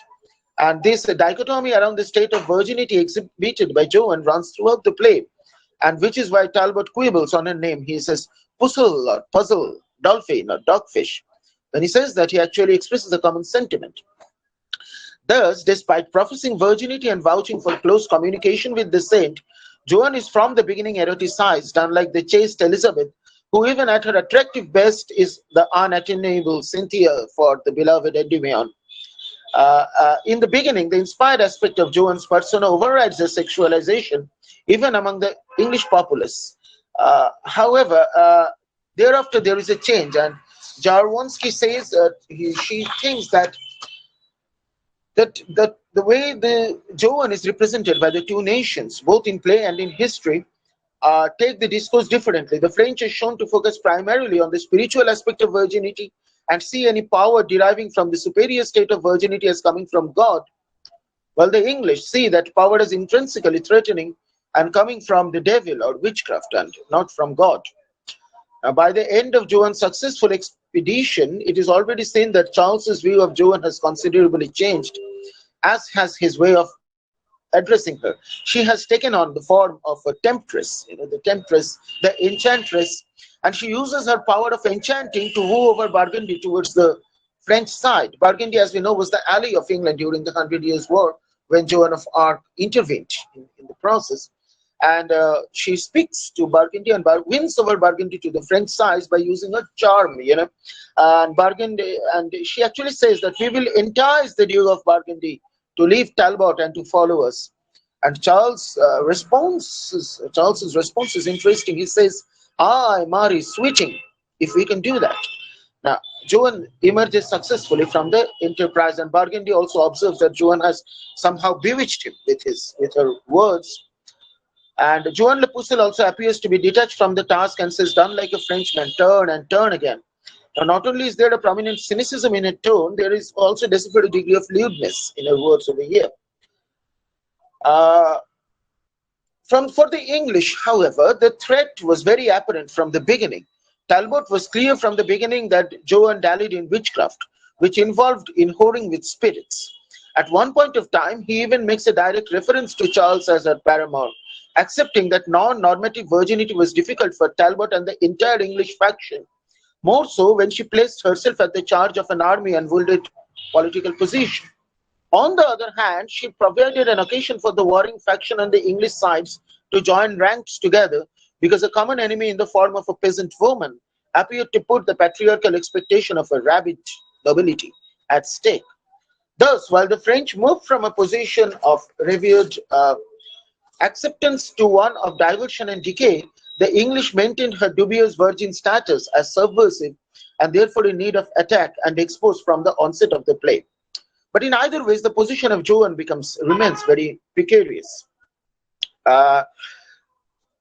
Now, this is largely what we find out of the play. Her conversation with divine beings, her self-confessed independence that she will win for her country, leaving home of her parents in a desperate disavowal of her birth, wearing men's clothes as a conscious choice, were all extreme threats to the accepted gender norms that were assigned to women in early modern Europe. Now, and I argue that it was all the more difficult for her to hold them together because of her very marginalized class position. She was, after all, a peasant woman. Now, if you take this and we put it side by side with the actual trials and tribulations, the trial of Joan of Arc, one of the most famous trial history from late medieval, early modern Europe, then we will find that there are certain complications that come into the narrative. Sarah Sully, in her analysis of virginity in high and late medieval period, with a special focus on England, shows clearly how it presented clear problems for gender categories. And I quote her, "In a period which acknowledged gender to be a social category, virginity can quite easily be described as a third gender, and occasionally is. It implies virgins might be differently gendered, and the ways in which this potential disruptive effect is contained is by reclaiming them within the category of women." And the main reason is, of course, that the curse of Eve, as found in the Bible, to bring forth children in sorrow, to be in husband's power, and that the husband should have dominion over her. And if one rejected this assigned role of heterosexual love and childbearing, then whether she could be categorized as woman at all remained the bone of contention. Virginity was not about one of being over here, but one of becoming. It was not natural, but a kind of conscious choice adopted through the volition of the subject. I will not really repeat the trial of Joan. It's very well known, widespread, but let me just say that it was an inquisition, and thus it was different from a civil trial. And an inquisition typically does not accuse the victim, but asks question out of the victim, and then using that statement frames accusations in the form called articles, on which the particular victim is attacked on various theological points. So originally there were 72 articles against Joan of Arc, and then that was found to be very cumbersome. She actually had 2 trials and not 1. And in the second trial, those 72 was actually made more concise and made into 12 articles, which would be more concise and more easy to state. It's more like the revision to the minutes of the Teachers' Council meetings that we have, and it was a very clumsy and cluttered affair. It was carried out by the professors from the law from Paris, who are already sympathetic to the British Burgundian cause. So we don't have a very good neutral account of the trials. But largely, what comes out of the trial is that Jean's answers to all the questions were pithy and markedly straightforward without being rude. She was mostly accused of things like wearing men's clothing, appropriating a male role in a leading army, on the validity of the visitations and what was communicated to her, her act of leaving her parental home, her choice of virginity, and most importantly, of carrying out all these acts without due permission and sanction of the church. And Jean's eloquence in the matter actually went against her. The defense went against her. Another problem with this trial is that none of the articles could be really be categorized as heterodoxy by the Catholic Church. But I think that what is happening in this is that the main accusation against Joan is that she is operating too much on her own volition. We know of virgin martyrs in medieval England, but they were always channelized through the ecclesiastical institutions of the medieval church. The problem with Joan is that she was trying to become too much of a radical, and in kind of presenting herself. So I will just conclude. The paper that I submit will have a more detailed discussions, but I think I've been able to give the main points that I'm trying to make up. So what happens is that the strong assertion of individuality, for which Jin becomes a dangerous figure, is more dangerous than her military exploits. This also explains the need for her hasty and cruel obliteration. And Jin's punishment was meted out for challenging the norm, for standing up for herself, even in the face of the most harrowing and powerful judicial and administrative forces of the time. Towards the end of the play, if we come back to the play from the history, we find that she has been accused of she has been found to bear a child whose father's identity she is not very sure of. So she has been accused of lascivious act and something that is like very completely on the other side of virginity that she has vouched in the beginning. My discussion tries to pin on the patriarchal machinery, which was instrumental in continuing virginity as a trait within its normative field, either by sanctifying it or demonizing it. Virginity, particularly when adopted by a woman's volition, was seen as defiant and subversive, and could only be permitted if mediated through the agency of an episcopal structure, or else it would be viewed as too strong an assertion of individual independence. Shakespeare's portrayal of Joan Le Pucelle in Henry VI Part 1, when read alongside the recording history of the time, shows how virginity, when in conjunct with political and military power and a humble peasant background, was always a subject of great anxiety for maintenance of social order as understood by medieval church and state, and had thus to be inscribed or made an abject. The resistance of Joan and her self-assertion could only make her an abject, and all organizational instruments were deployed to ensure that process. Thank you. I think I've not taken too much time in that. Thank you very much. Thank you, Ariktam, for your excellent deliberation. I look forward to read the entire paper in the proceedings when it is published. Now, our next presentation is by Ms. Monalisa Jha, Assistant Professor of English, Lady Brabourne College. Monalisa. Monalisa, please unmute yourself. Yes. Thank you, Madhumita Di. I thank the organizers for giving me this opportunity to present this paper here today. My paper is on the revisioning of the mythic in Alice Smith's novel, Girl Meets Boy. Mythology has traditionally been a site through which patriarchal mores have propagated themselves. So it has traditionally then been a site which has been fraught with controversy for women writers. And the retelling of the mythical has been a key feminist enterprise in a bid to undo how women are figured in canonical texts. To the question as to what prompts women writers to rework these ancient narratives, Susan Sellers posits that myths are tales which have been refined over centuries of telling, and consequently, women can deploy myth's power, weaving their own versions onto its potent templates to attain the maximum effect. Hence, a reinterpretation or recreation of the mythical offers a way to question and destabilize master narratives, opening up enabling ways to perform identity, especially for those who have been repressed and relegated to the margins by the dominant ideology, which generally tends to express itself through myth. Rola Barthes's work on mythology also offers an answer to this reason, this question as to why rewrite myths. According to him, myth is frozen speech, which assumes the look of a generality. It stiffens. It makes itself look neutral and innocent. Myth is thus a constructed, historically produced system which makes itself appear contingent, natural, and unchangeable. What Barth says further may be regarded as one of the motivations feminist writers have for reclaiming myth.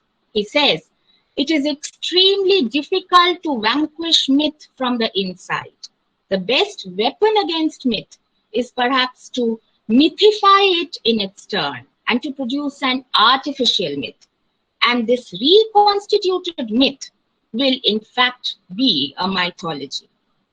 This paper shall attempt to explore how Alice Smith's 2007 novel, the novel published in 2007, Girl Meets Boy, attempts such a recreation, and how the narrative strategies used by the text serve to dismantle gender binaries and remythify to produce a more empowering narrative, which then opens up the source text to alternative enabling interpretations. Alice Smith's novel then retells the myth of Iphis and Ianthe from Book 9 of Ovid's The Metamorphosis. In Ovid's text, Iphis is born as a girl who is brought up as a boy by her mother to prevent her from being killed in infancy by her father, who wanted a male child.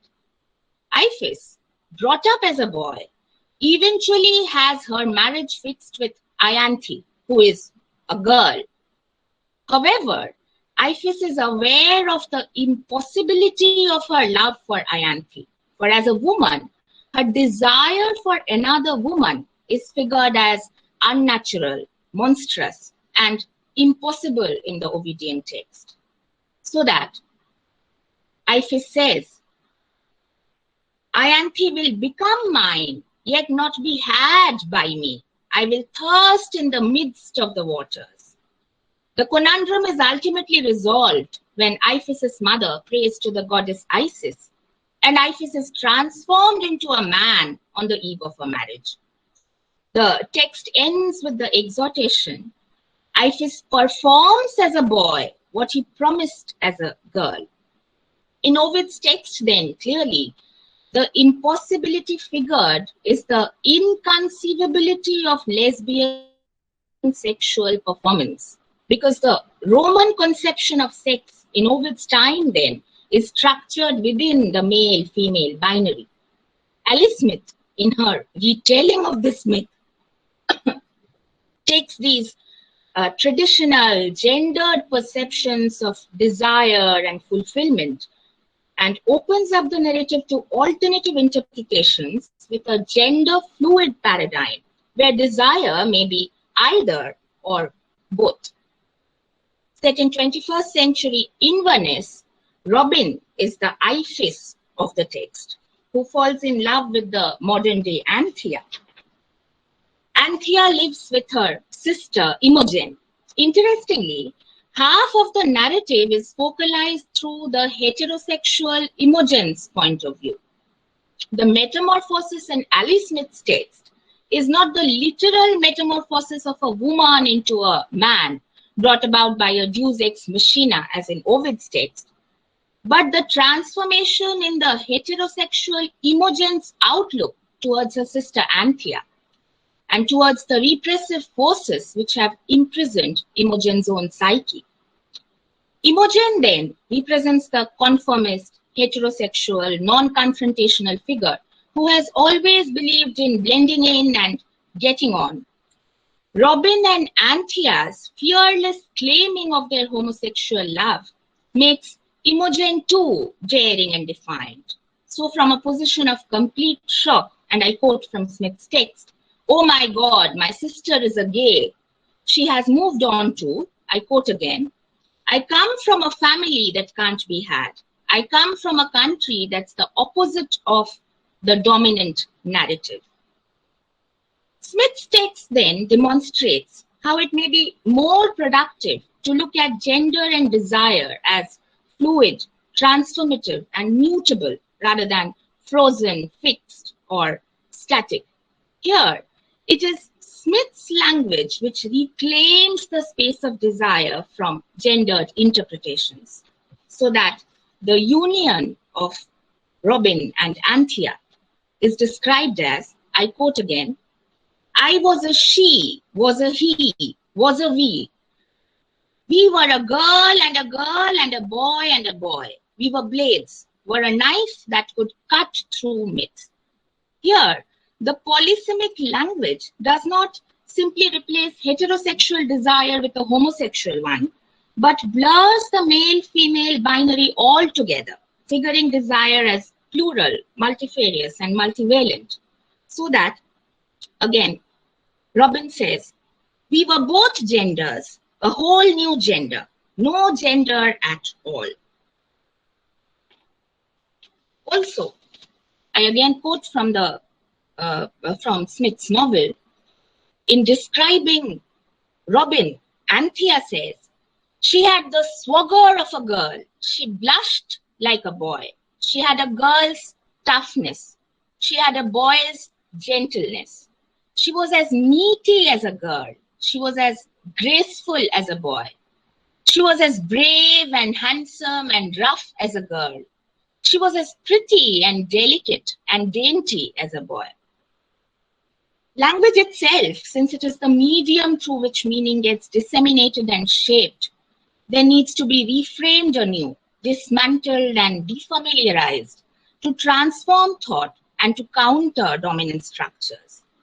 This is in consonance with Helene Cixous's conception of using language in a way which seduces yet undoes, and using it in a way which then has the potential to circumvent and reformulate existing structures through the inclusion of other experience.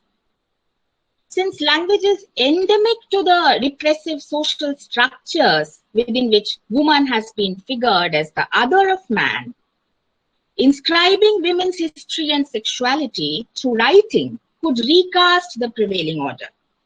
Writing then can become the locus and the site through which this revolutionary reclamation may take place, where the masculine I is replaced not by a feminine I, but by a self or selves which always already resists monolithic, unilateral, or unisexual identity formation.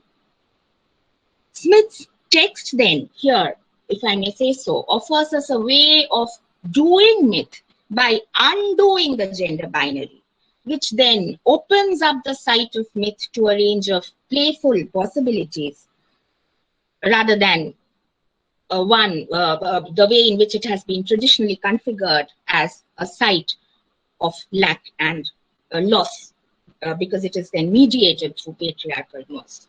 Thank you.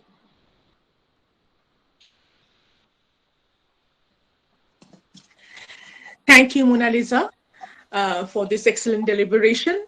We'll move on to the next speaker.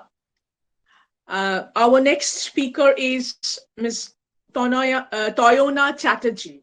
Ms. Tayana Chatterjee, Assistant Professor of English, St. Paul's Cathedral Mission College, Kolkata. Tayana. Thank you, Madhumita Di. And thank you, Suyasha and Professor Ruchira Mondal, the conveners of this incredibly interesting seminar as it is turning out to be. And without much further ado, I should like to just move into my presentation. Just give me a minute to present my PowerPoint. I hope I'm audible. Yes, you are. You are. Thank you so much.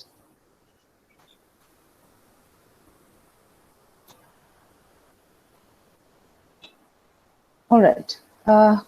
So the title of my paper is Food Forbiddance and the Economy of Gender in Goblin Market. Food has remained through history the most personally powerful object of barter. Judeo-Christian myth has it that innocence was bartered for an apple and paid in full.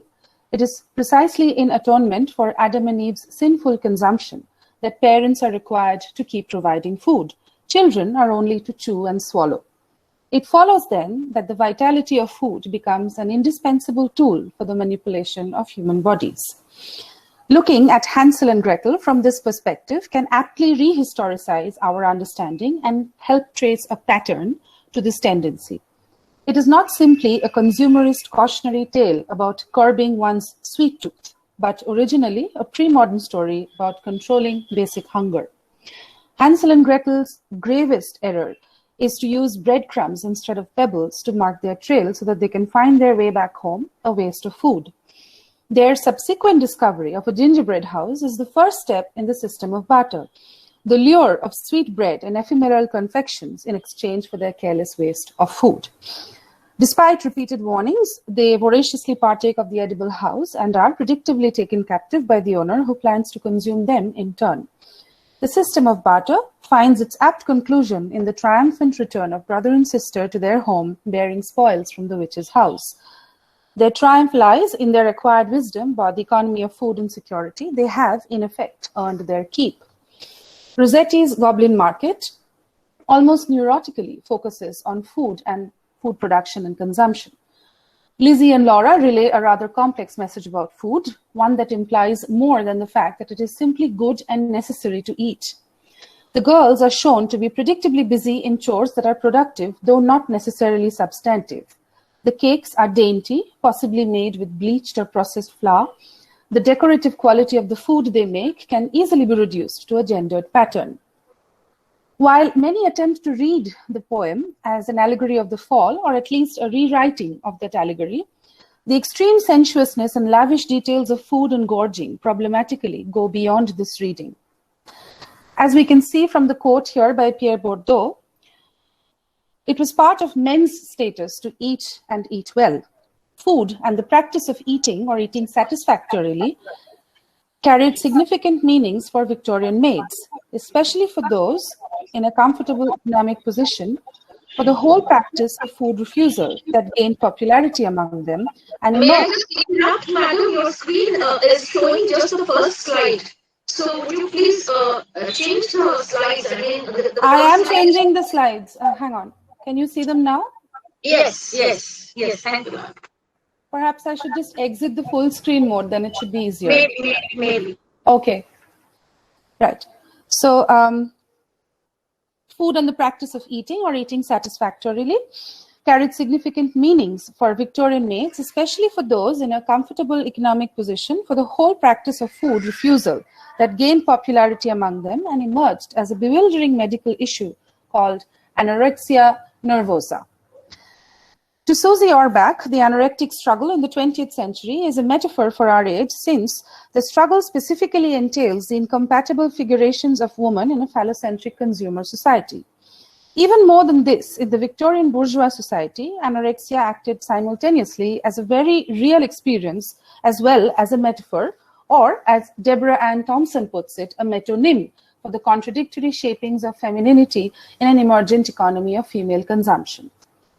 This brings us to the question, exactly how metaphorical then is Goblin Market?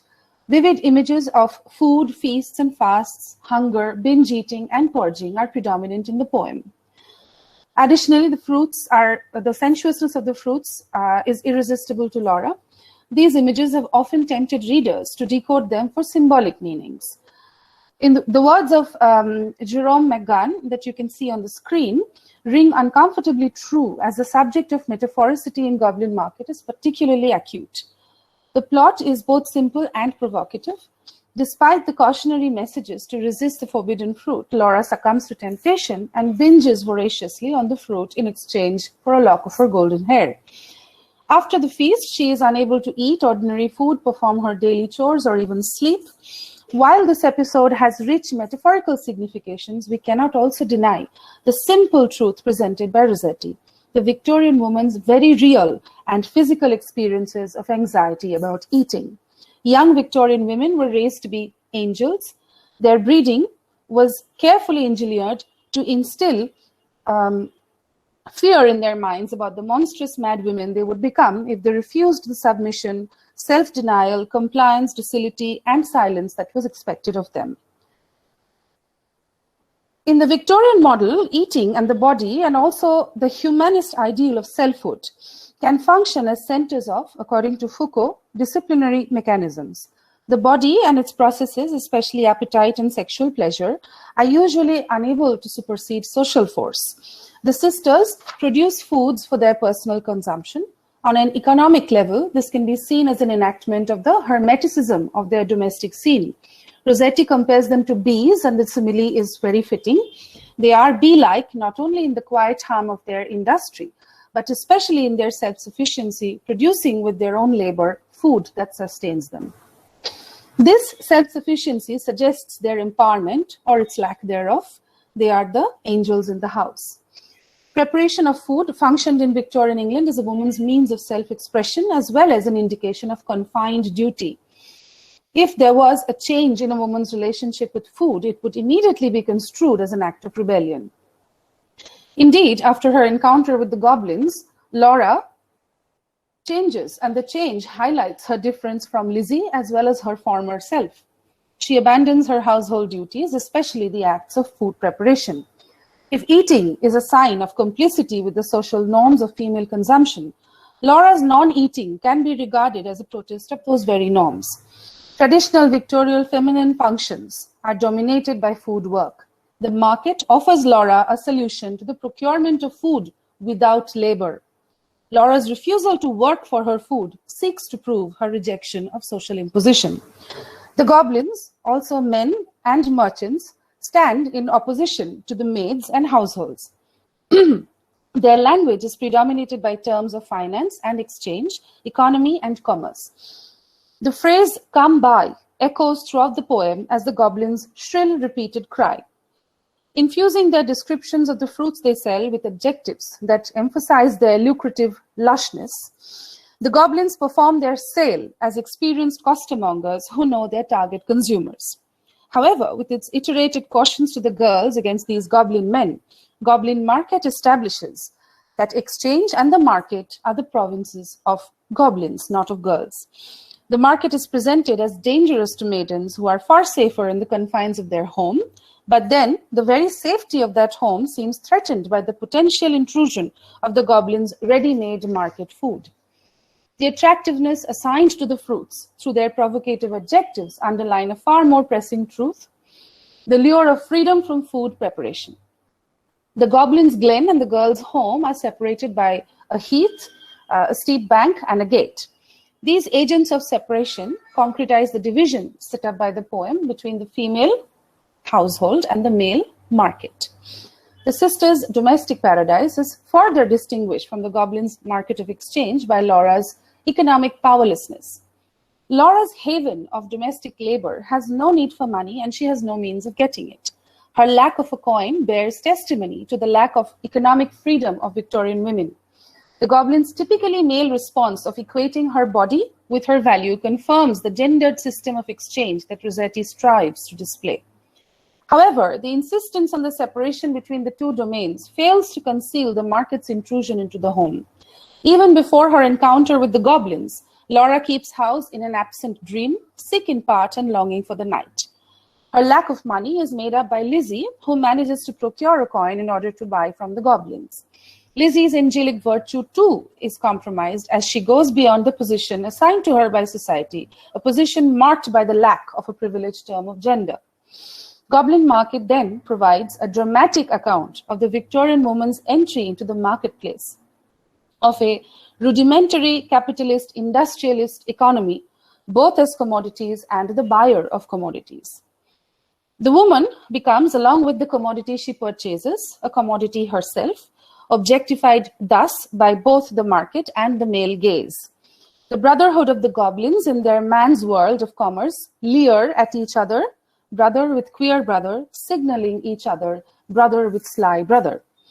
As Jan Marsh's extensive studies show, women were more famous in pre-Raphaelitism as objects painted than as artists themselves. The sisters' crossover into the goblin's world upsets this careful partitioning of the marketplace from household functions, of masculine from feminine, of consumers from servers. Laura's indulgence in market consumption and her subsequent refusal to settle back into her domesticated role marks a radical change in the sisters' way of living. While Lizzie reproaches her, her essential loyalty to her sister encourages her to break free from fear and social restraint. Empowered by her silver coin and unchained from gendered subjugation, Lizzie emerges a savior, Christ-like, and presents herself to Laura as a kind of Eucharist. Eat me, drink me, love me. Lizzie's heroism manages to alter the eroticized metaphors used to describe Laura's fall into positive images of female power. The third and concluding part of Goblin Market shows the sisters reinstated in their domestic roles, performing marital and maternal functions with ease and happiness. Still narrating the cautionary tales of goblin men to their offspring, Lizzie and Laura are no longer described to be confined to their domestic chores. Their lives are bound up in tender lives, yet another gendered paradigm, but they have managed to escape at least one premise of domestic labor. Discussing the gender power axis of the Victorian age, Susan Bordeaux reflects that it was a time when the roles of women were changing. It was a time of the opening of new possibilities. Laura and Lizzie, wives without the mention of husbands, assume both roles of nurturer and provider, triumphant in their economic independence. At the end of Goblin Market, Rossetti presents not essentially a world without men, but a world where all people are permitted to play all parts, a situation that can only be brought about by the dissolution of the conventional male-female binary. Thank you. Thank you, Tayana, for this very interesting paper. Looking forward to read it in full when published. Our next speaker is Mr. Rajdeep Mondal, SACT faculty of Khudiram Bose Central College. Mr. Rajdeep Mondal. Mr. Rajdeep Mondal, please unmute yourself and present your paper. Good evening, ma'am. Am I audible? Good evening. Yes, you are. You are. Please continue. Okay. Firstly, I would like to thank Dr. Ruma Bhattacharya, principal of Bijoy Krishna Girls College, for giving me this opportunity to present this paper here. And I will also like to thank the head of the Department of English, Bijoy Krishna Girls College. And I would also like to thank my friend who gave me this opportunity to present this paper in this college. So today I will like to talk about this. The theme of this paper would be a survey of the poems by Meena Kandaswamy. She is a Dalit author, and she basically deals with the issues regarding the oppression of women, specifically the women who are Dalits. So to start with, she is a very young poet, and this paper will specifically be talking about two collections of her poems. One would be The Touch and another would be Miss Militancy.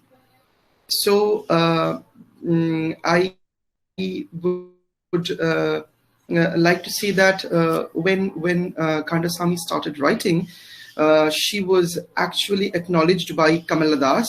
We know that Kamala Das is considered to be one of the pioneering figures of feminist writings in India in form of literature. So Kamala Das regarded her poetry, saying that she had this particular sense about authenticity and truthfulness in her poems. So I will be picking up certain segments of poems from these two collection of poems that we basically talked about just now, Mrs. Militancy and The Touch. To talk about this, I will basically be talking about taking references, one from the Bible and then from the Hindu mythological scriptures. To start with, we see that in one of her poems, the name of the poem is Ekalavya. So in Ekalavya, she is saying that when Ekalavya was asked by Guru Dronacharya to give away his thumb as a form of acknowledgement or the kind of education that he had gained from Dronacharya, he gave away his thumb. Now, Kandaswamy would like to question this from a different perspective. She says that if Dronacharya is giving away his thumb, that does not stop him from gathering further power. So he has his other fingers by which he can pull a trigger or throw a bomb. So in this context, one of the another text would be taken up in here, and it would be it would be this text by Mahashweta Devi. So as we know that this text Draupadi, which has been translated by Gayatri Chakravarti Spivak, Draupadi was a woman who was absolutely devoid of all the agencies because the state power was against her, and her husband was also killed, and she was associated with something which the state power declared as something anti-national, which was considered to be a kind of terrorist activity and things like that.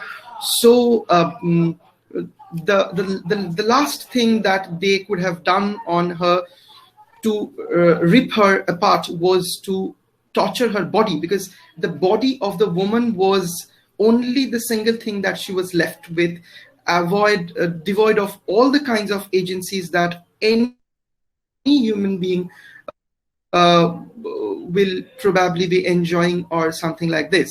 So we shall be moving forward to some other poems, and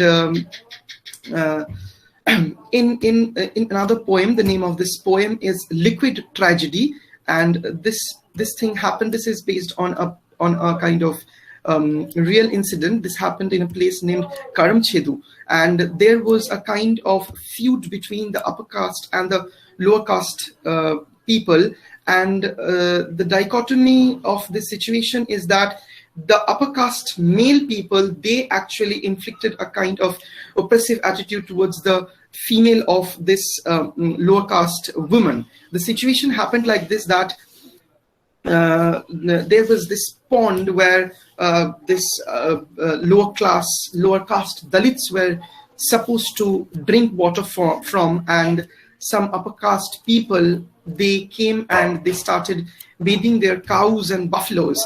And when objections were raised from the opposite side, they started beating up this little minor boy. And then when this woman, she started protesting, there was a major kind of riot that spread out in that area, which resulted in the killing of 6 Dalit men and 3 Dalit women. So, and there were continual rapes of women belonging to lower castes, which mostly were not recorded in the police files later, because the entire system did not want to record it in a very in a way which would look like this is a problem arising from caste.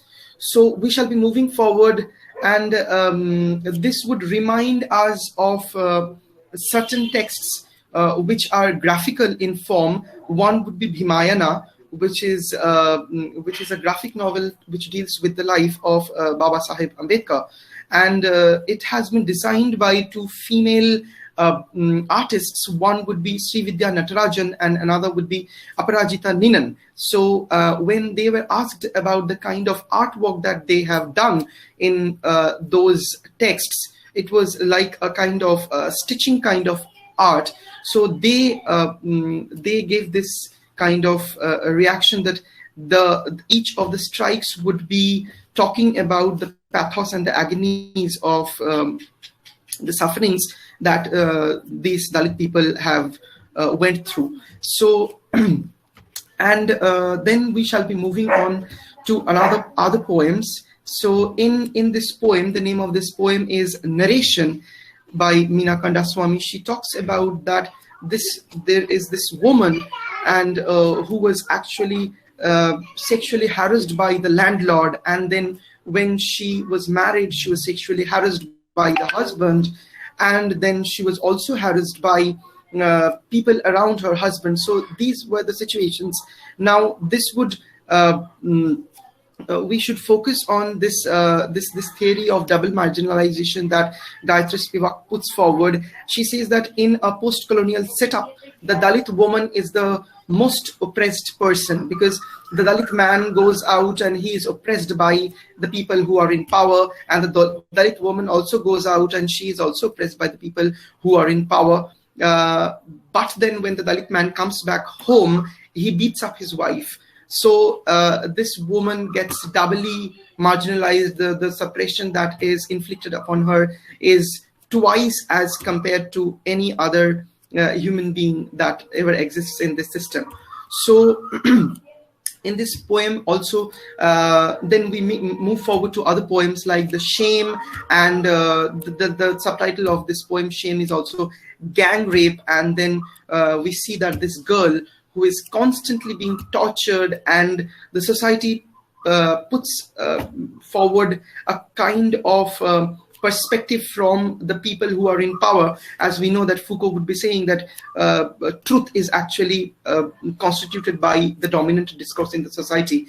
So people who are in power, and mostly obviously most of them were belonging to the upper classes, upper castes, so they framed it in a way that it was the fault of the girl, and this is why she had to go through this kind of torture, or there were no such incidents that ever occurred. So they completely ignored, or they completely did not agree to anything that ever happened like that.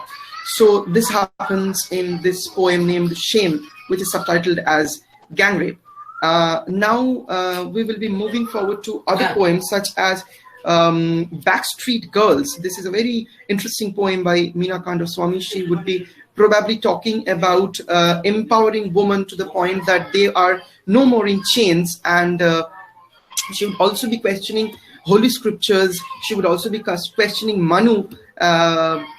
She would also be saying that it is the choice of the woman. She should choose not to be the woman, the cook, the mother, or something like this, as probably Kamala Das would have said in her poem introduction. So she says, Kandaswamy says that the woman can choose to be a slut, a glutton, a bitch, a witch. It is her choice, absolutely her choice. I shall be referring to Savitribai Phule, and she is the first female teacher in India, because she, along with her husband, Jyotirao Phule, in Pune, they opened up this school. And a very, very, very significant poem by a very significant poem by Savitribai Phule would be very apt in here. I think someone is saying something. I'll just check.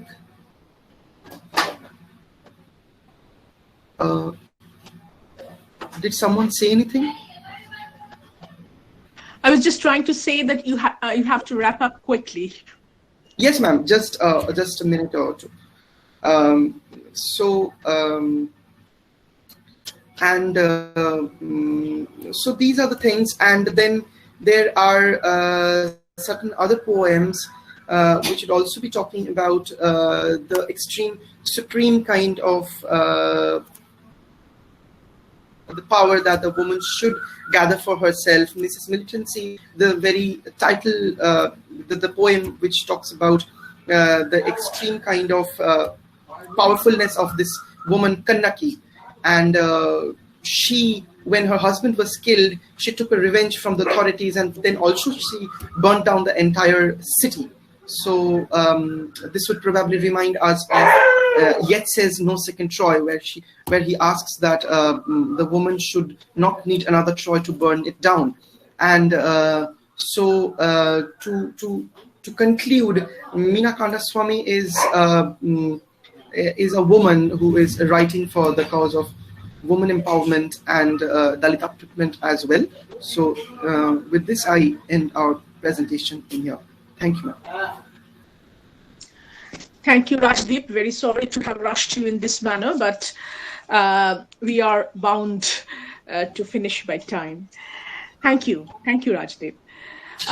Our next presentation is by Ms. Divyarati Ghosh, SACT faculty of Bijoy Krishna Girls College. Ms. Divyarati Ghosh.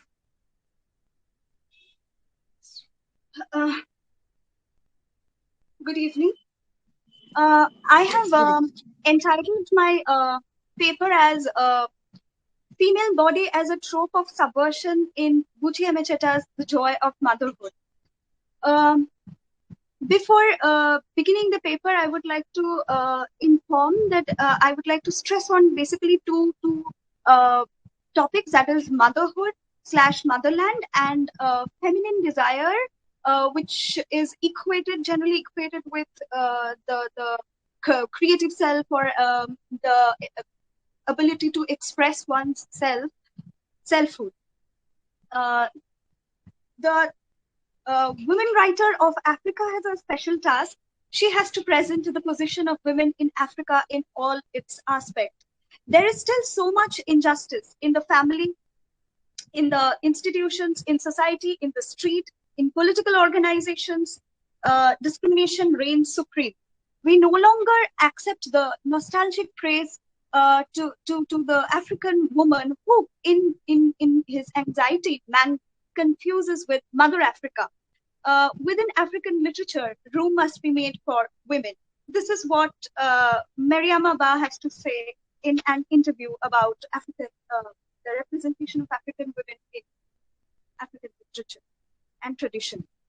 In most post-colonial nations, literary traditions have focused on writings by males. Women's texts and narratives are either not included or included as mere domestic fiction, ensuring that these narratives are relegated to a space which is less privileged. Literature becomes a source of courage, an agent of social change and social emancipation in the texts written by the post-colonial women. For instance, women played a crucial role in the liberation movements, struggles of African countries. Their struggles have been similar to the struggles of other women in other third world nations to express freely their desire for change, choice, and acceptance, to be able to voice their opinions and to narrate their unique experiences. African feminism, we can say, is a result of the almost negligible presence of these colored women in the Western feminist discourses. And at present, we find several versions of African feminism available.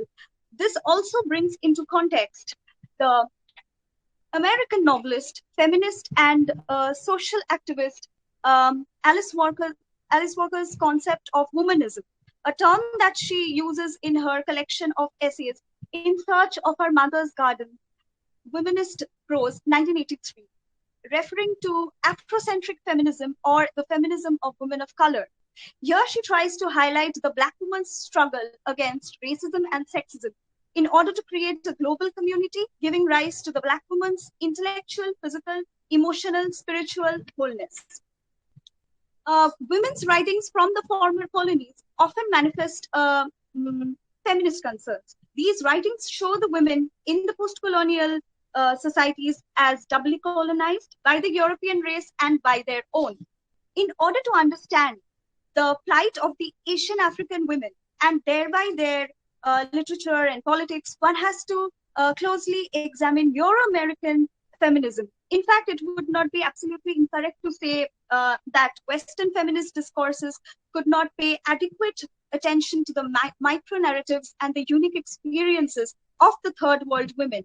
Some of the prevalent themes found in the writers from these third world nations or female writing are a rethinking of the idea of the nation, femininity, the role of religion, the issues of motherhood, which has been the focal point of discussion found in the African literatures, as well as art through the ages. Africa's alternative to Western feminist discourse is motherism, an Afrocentric feminist movement that we have witnessed in the recent times. The image of Mother Africa and that of African femaleness gets combined in this concept. The women writers of Africa consciously brings in three related concepts of motherhood, motherland, and mother tongue.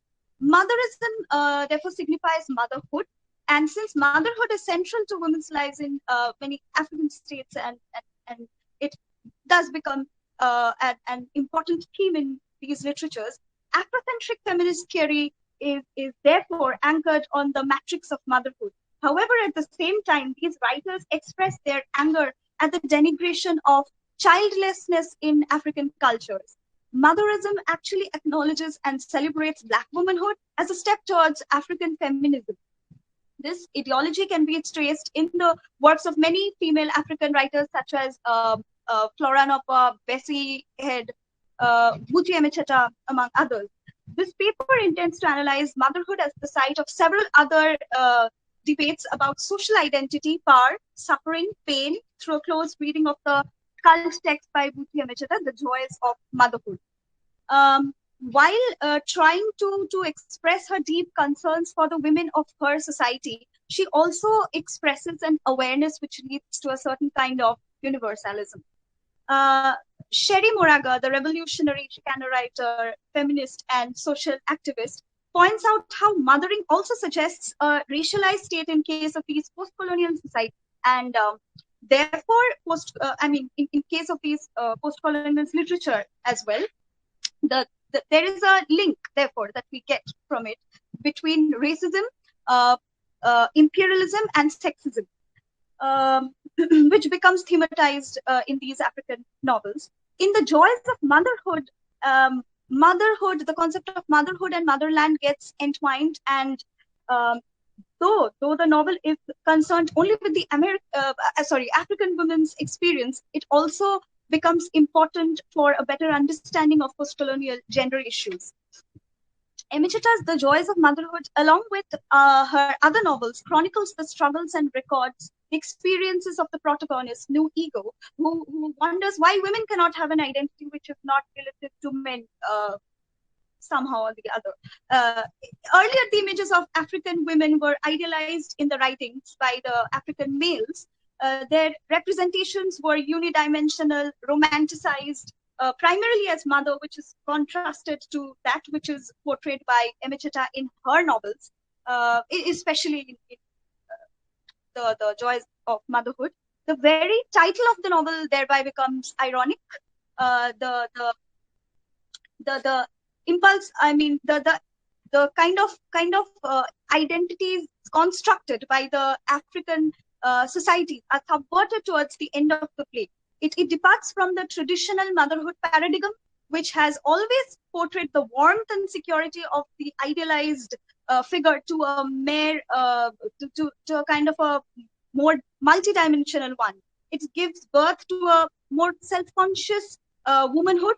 Through the protagonist experience, the stereotypes are refuted, as we find how children do not always maintain a strong and loving bond with their mothers throughout adulthood. I'd like to quote from the novel itself. A woman with many children could face a lonely old age and maybe a miserable death all alone, just like a barren woman. As the novel progresses, there are practically two things that we come across. Firstly, we find the protagonist facing a disillusionment. When she's old, her old age is far from anything quote unquote sweet. She dies a lonely death, treated as a mad woman, and it is only at her funeral that her children arrive, spending money on her funeral, which they never thought of spending when she was alive. The apparent joys attached to motherhood, therefore, stands in stark contrast to the actual reality. Secondly, there are several instances in the novel which clearly shows how a male child is valued more than a female child. In a society where the patriarchal hierarchies influence all the women's lives and their identities, things like the preference for a male child, bride price, 9 months mourning period for widows, male inheritance rights, menstrual taboos, wife beating, early marriages, early and numerous pregnancies, male dominance in the home, function to keep women powerless. Now, the other topic that I would like to focus on would be feminine desire, as I had mentioned earlier. Feminine desire is another very significant aspect, which is often equated with the desire of writing itself. These African women novelists see writing as the mothering of their own selves and identities. As one goes through the narrative of the novel, one finds the narrative begins with the protagonist of the novel, New Ego, and ends with her. The central perspective, the central perspective is that of hers, whose experience served as the central point of the story. However, the omniscient point of view has also been used in several sections to discuss the outer and inner lives of the other characters as well. And we could say that Emicheta Buchi Emecheta acts as the alter ego of the protagonist by attempting to narrate her story. The author foregrounds her desire to articulate, to enunciate the plight of many other African women. By this, she posits a desire for selfhood. The act of narrating itself, therefore, represents transgression. The author, through the protagonist, shows how the different forms of feminine desire have been curtailed by the African societies as well as tradition for a very long time. And by sharing the pains and sufferings, she establishes a whole new identity for the modern African woman, debunking the one that the African society and patriarchy had constructed for her. Persistently embedded in the narrative are these transgressions and subversions. It is interesting to witness how the female body and desire is expressed and manifested through the act of writing. This inevitably brings to mind the term coined by the French feminist Hélène Cixous in The Laugh of Medusa, 1976. La écriture féminine, meaning feminine writing. It helps us in analyzing the role played by the female body and sexuality, considered as the key for women to resist patriarchy and masculinist thinking that contributes to the systematic representation of women.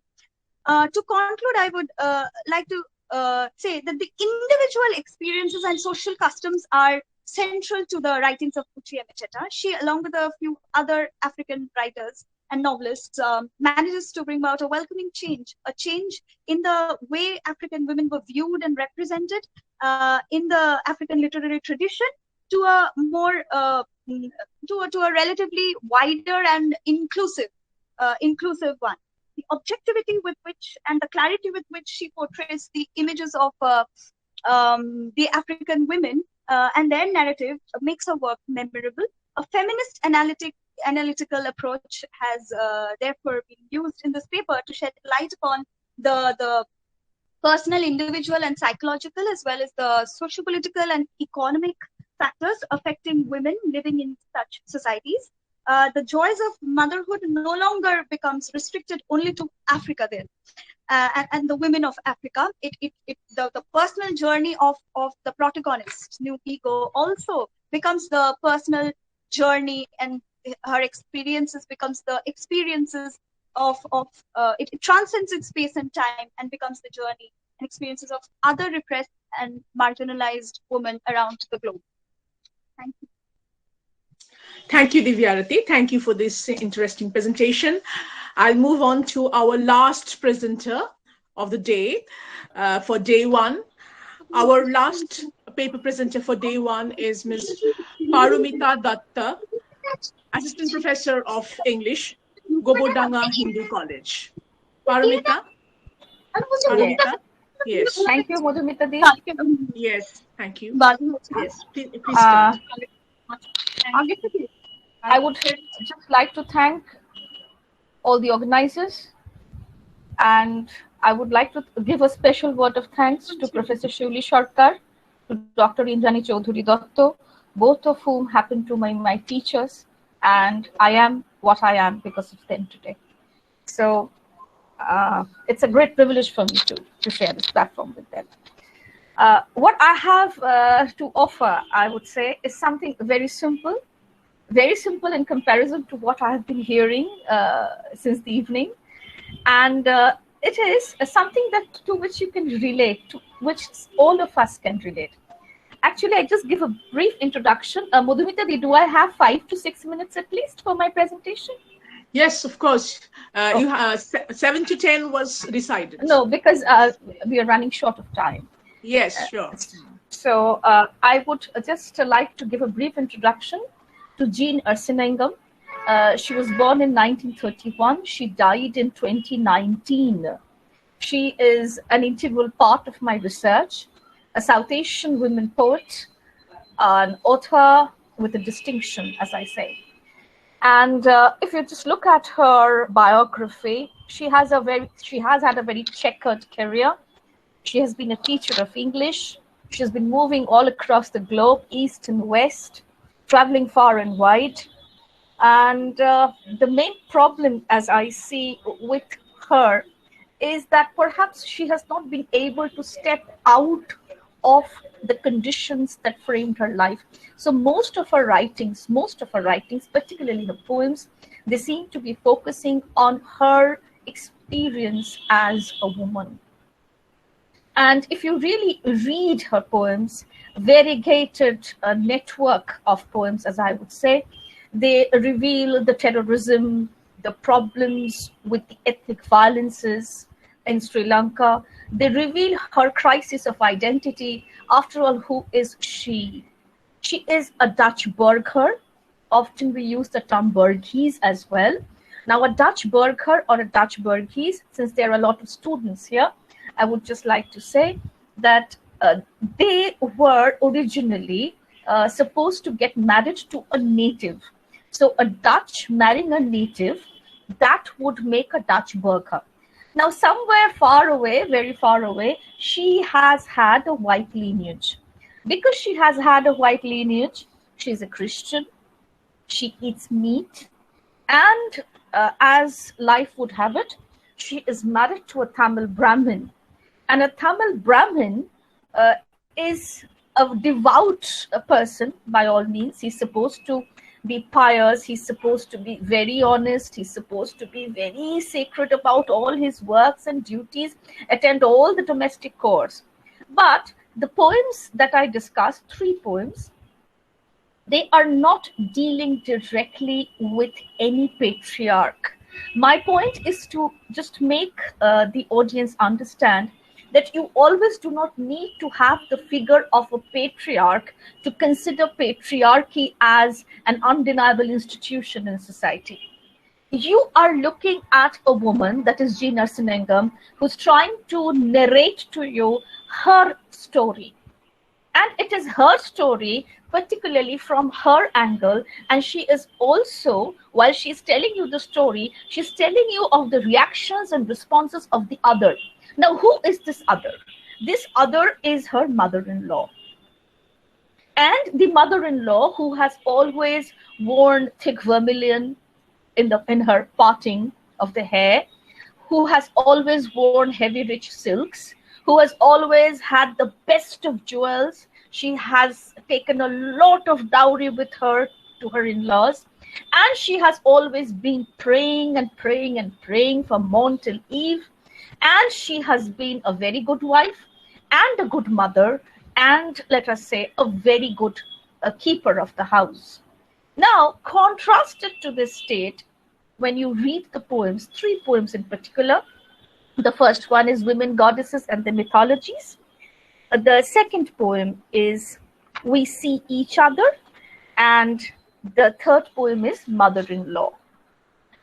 The 3 poems are about, or I would say they move around the same thing. And what is that same thing? They move around the same thing in the sense that they are trying to discuss, these poems are trying to discuss the interaction between a daughter-in-law and a mother-in-law. But the daughter-in-law is an alien. She's a meat-eating white Christian. She has a sort of an Eurocentric lineage, and therefore she is, by all means, politically at least, an other to the South Asians, to the Sri Lankans, to the men and women of the subcontinent. I will just briefly try to analyze the 3 poems as briefly as possible. I will not take much time. The poem Women, Goddesses and Their Mythologies. This is a very, as I say, it's a very strange poem to me. Because while she's talking of women, she's talking of goddesses, and she's talking of women and goddesses and how they relate to their mythologies. Somewhere, somehow, the mother-in-law is a representative of a goddess to many because she can do no wrong. Or rather, I would say, the mother-in-law believes that she can do no wrong. Therefore, she is, with the quotes, as I see her, some kind of a divine personality. And she relates her entire existence to the, what I would say, to the mythological condition. And what is that mythological condition? That she is perhaps supposed to keep Parvati and Shiva together in her in her sacred space, that is the Thakur Ghor, as I would call in Bengali. It is the puja room, as it's been specified by G. Narsanengam. And when this poem is being written, or when the situation is being made, the condition is being, we are prepared to read this poem, the mother-in-law is dead. So all the three poems that we are reading, or that at least the poems that I am analyzing, are the poems in which we are dealing with memory, we are dealing with death, and therefore they do contain an element of the elegy. So the crucial identifier that Vermilion has is no more there. It is empty. She is a widow. And when she dies, G. Narsanengam wonders, how does she look at me? And the poem begins with a very crucial line, and how does she see me now, her throat empty of gold like mine? So just as I do not wear anything across my neck, across my throat, she too doesn't do it. So somewhere, somehow, do they relate to each other better now that she is not alive anymore? She refers to a condition of, once again, what I would call $1 million question that arises, whether she should ever enter the puja room. Some kind of a discount was offered to her, it seems, by her mother-in-law. At one point of time, it was decided that she may do so. And when she does enter the threshold and she steps inside the puja room, she witnesses the gods, and she witnesses how carefully they were kept, how their skin shone, as she says, and how they were designed carefully on the altars, and how her peculiar, I would say, obsession, her mother-in-law's peculiar obsession to keep those gods in perfect shape and order somehow did not match any kind of a concern for a human being who was standing right in front of her. And she does visit her son's house. And when she does visit her son's house, she doesn't eat anything from the vessels. Those are meant for the flesh-eating people. At one point of time, her granddaughter questions, what do you mean by flesh eaters? And she says, I did not mean the African cannibals. I meant that you eat flesh. And if you read the poem, you will see that there is a crucial hyphen. The first one is flesh eaters. That's the question that the granddaughter asks. And in the second part of that same sequence, you have flesh eaters, which is hyphenated. And that is how the mother-in-law would put it across to the granddaughter. And this kind of an alienation that continues, an alienation that somehow leaves her, I would say she is broken, totally ruined, it seems, at one point of time. She's unable to do anything, yet she tries her best to compromise with every situation that comes across. And there's a very, very, very remarkable line. Her son, says Narsanengam, mated with those who were not always of their kind. So as if she belonged to another kind. She was beyond humanity. She was not a woman. Yet the children that she bore, the children who were supposed to be her grandchildren, somehow they were loved by her, cared by her, and somehow, somewhere, she was ready to ask them to do things for her, to make coffee for her. And it is strange that the coffee that she drank from them somehow was not polluted by a Christian mother's blood. So there are various conditions that are also being written, conditions that deal with dharma. And I have been hearing something about dharma, and we have been discussing the Dalits. Though the Dalits are being marginalized in a very different context, here is another question of marginalization. So the religious and the pious, who or what is supposed to define dharma? It's a new definition that is being born, a new definition that I would say is the prerogative of the Hindu, Brahmin, Tamil woman to give birth to, because she thinks that she is doing everything right, she can do no wrong, and she at one point of time, when she has to go and stay with this son because all the other sons have refused to take her in, and all the people chuckled in the neighborhood saying that she will not look after them. Nobody. She will never look after any of the old people of this family. Incidentally, G. Narasimham was the only one who did look after her mother-in-law to the very end. And there is one line, I'm just reading a line. Narasimham's mother-in-law says that you may rub my skin as much as you want to, but you will not make my skin white.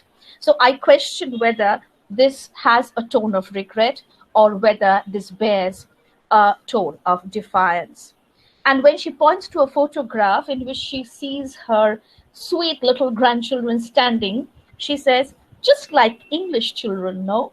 So does she actually fall in love with the white skin?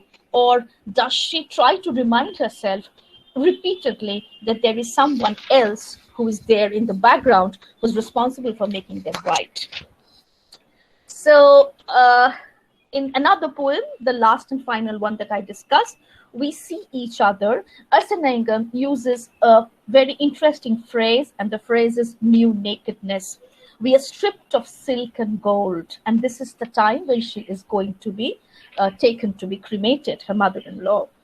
And she remembers the jewels that she wore across her breasts, the jewels that gathered heat from each her breasts.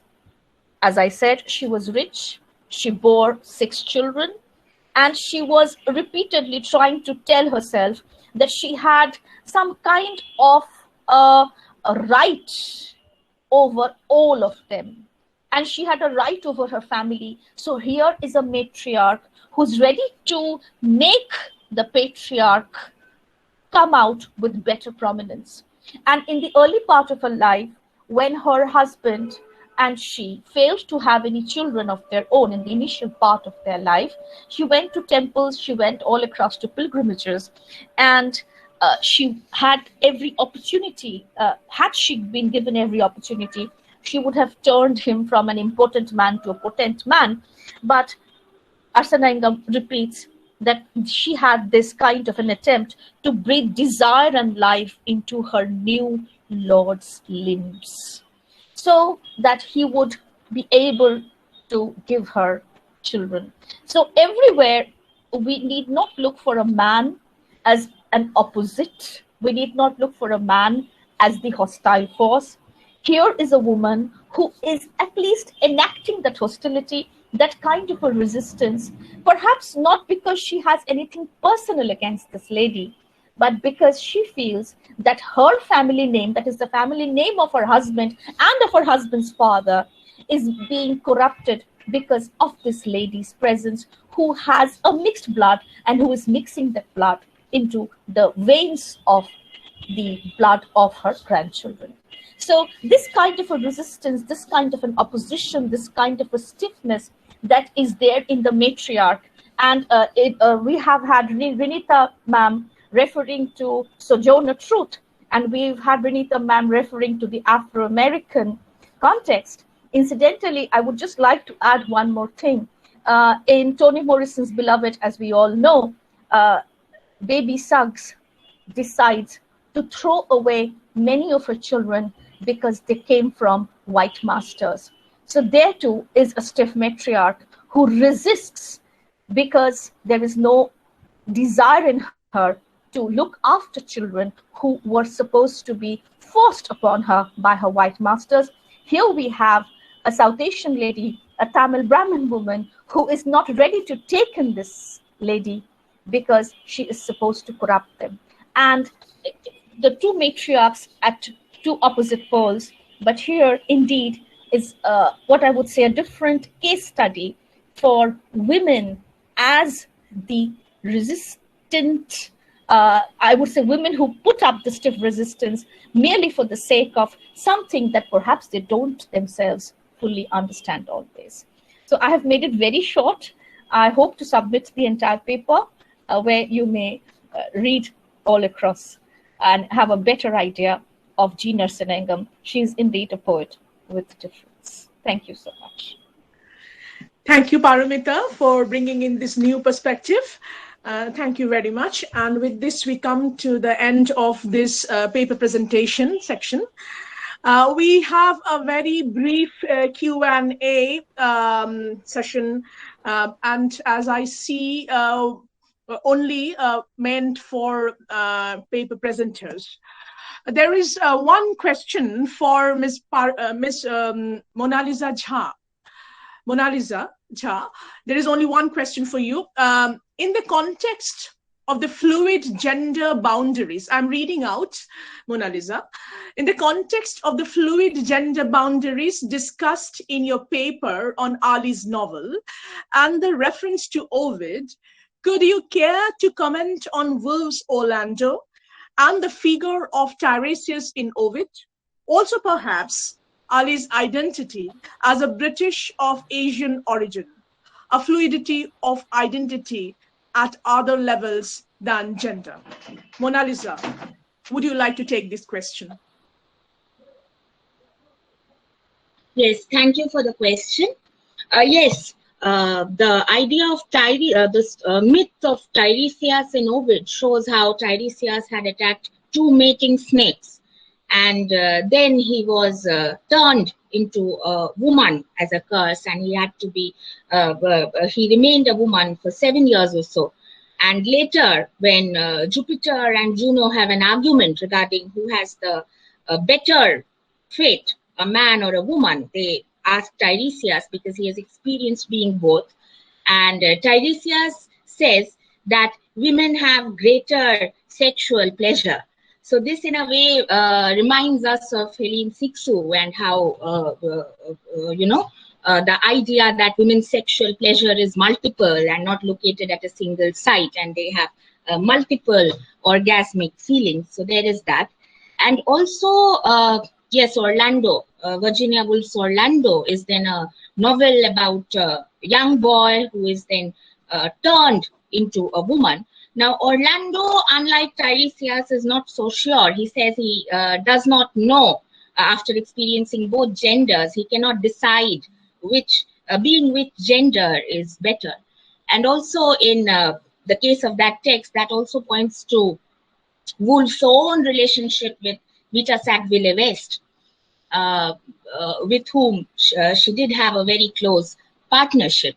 So what I am trying to say here is that trans may be a very useful way of looking at gender binaries, not only for queer criticism or lesbian criticism or gay criticism, but for any kind of oppositional criticism in general, because it undoes binaries.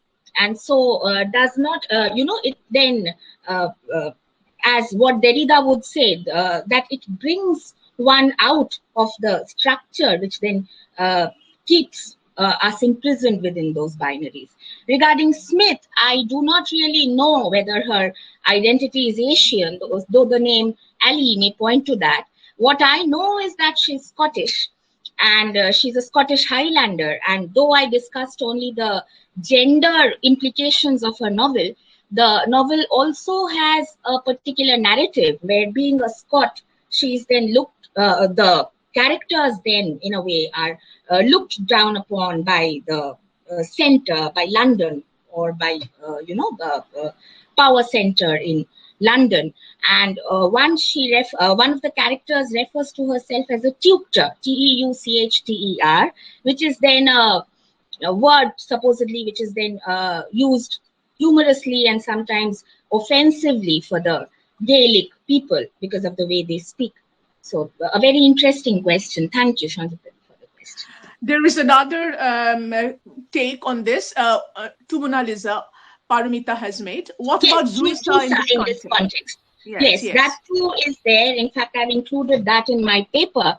The idea that Zuisa, that sexuality can be looked at in the context of Zuisa, and the myth, which then generally myth has traditionally been a space of lack and loss for women, and women's desires have generally been repressed, or where they have been allowed to express desire, it has been punitive. So this kind of rewriting can convert that space to a space of playful possibilities and juice. Yes. Okay. Thank you, Monalisa, for your response.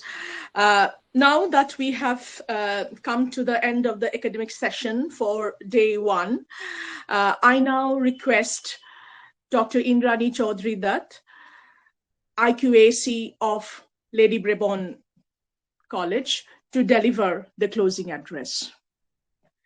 Madam, please. Am I audible? Right? Yes, yes.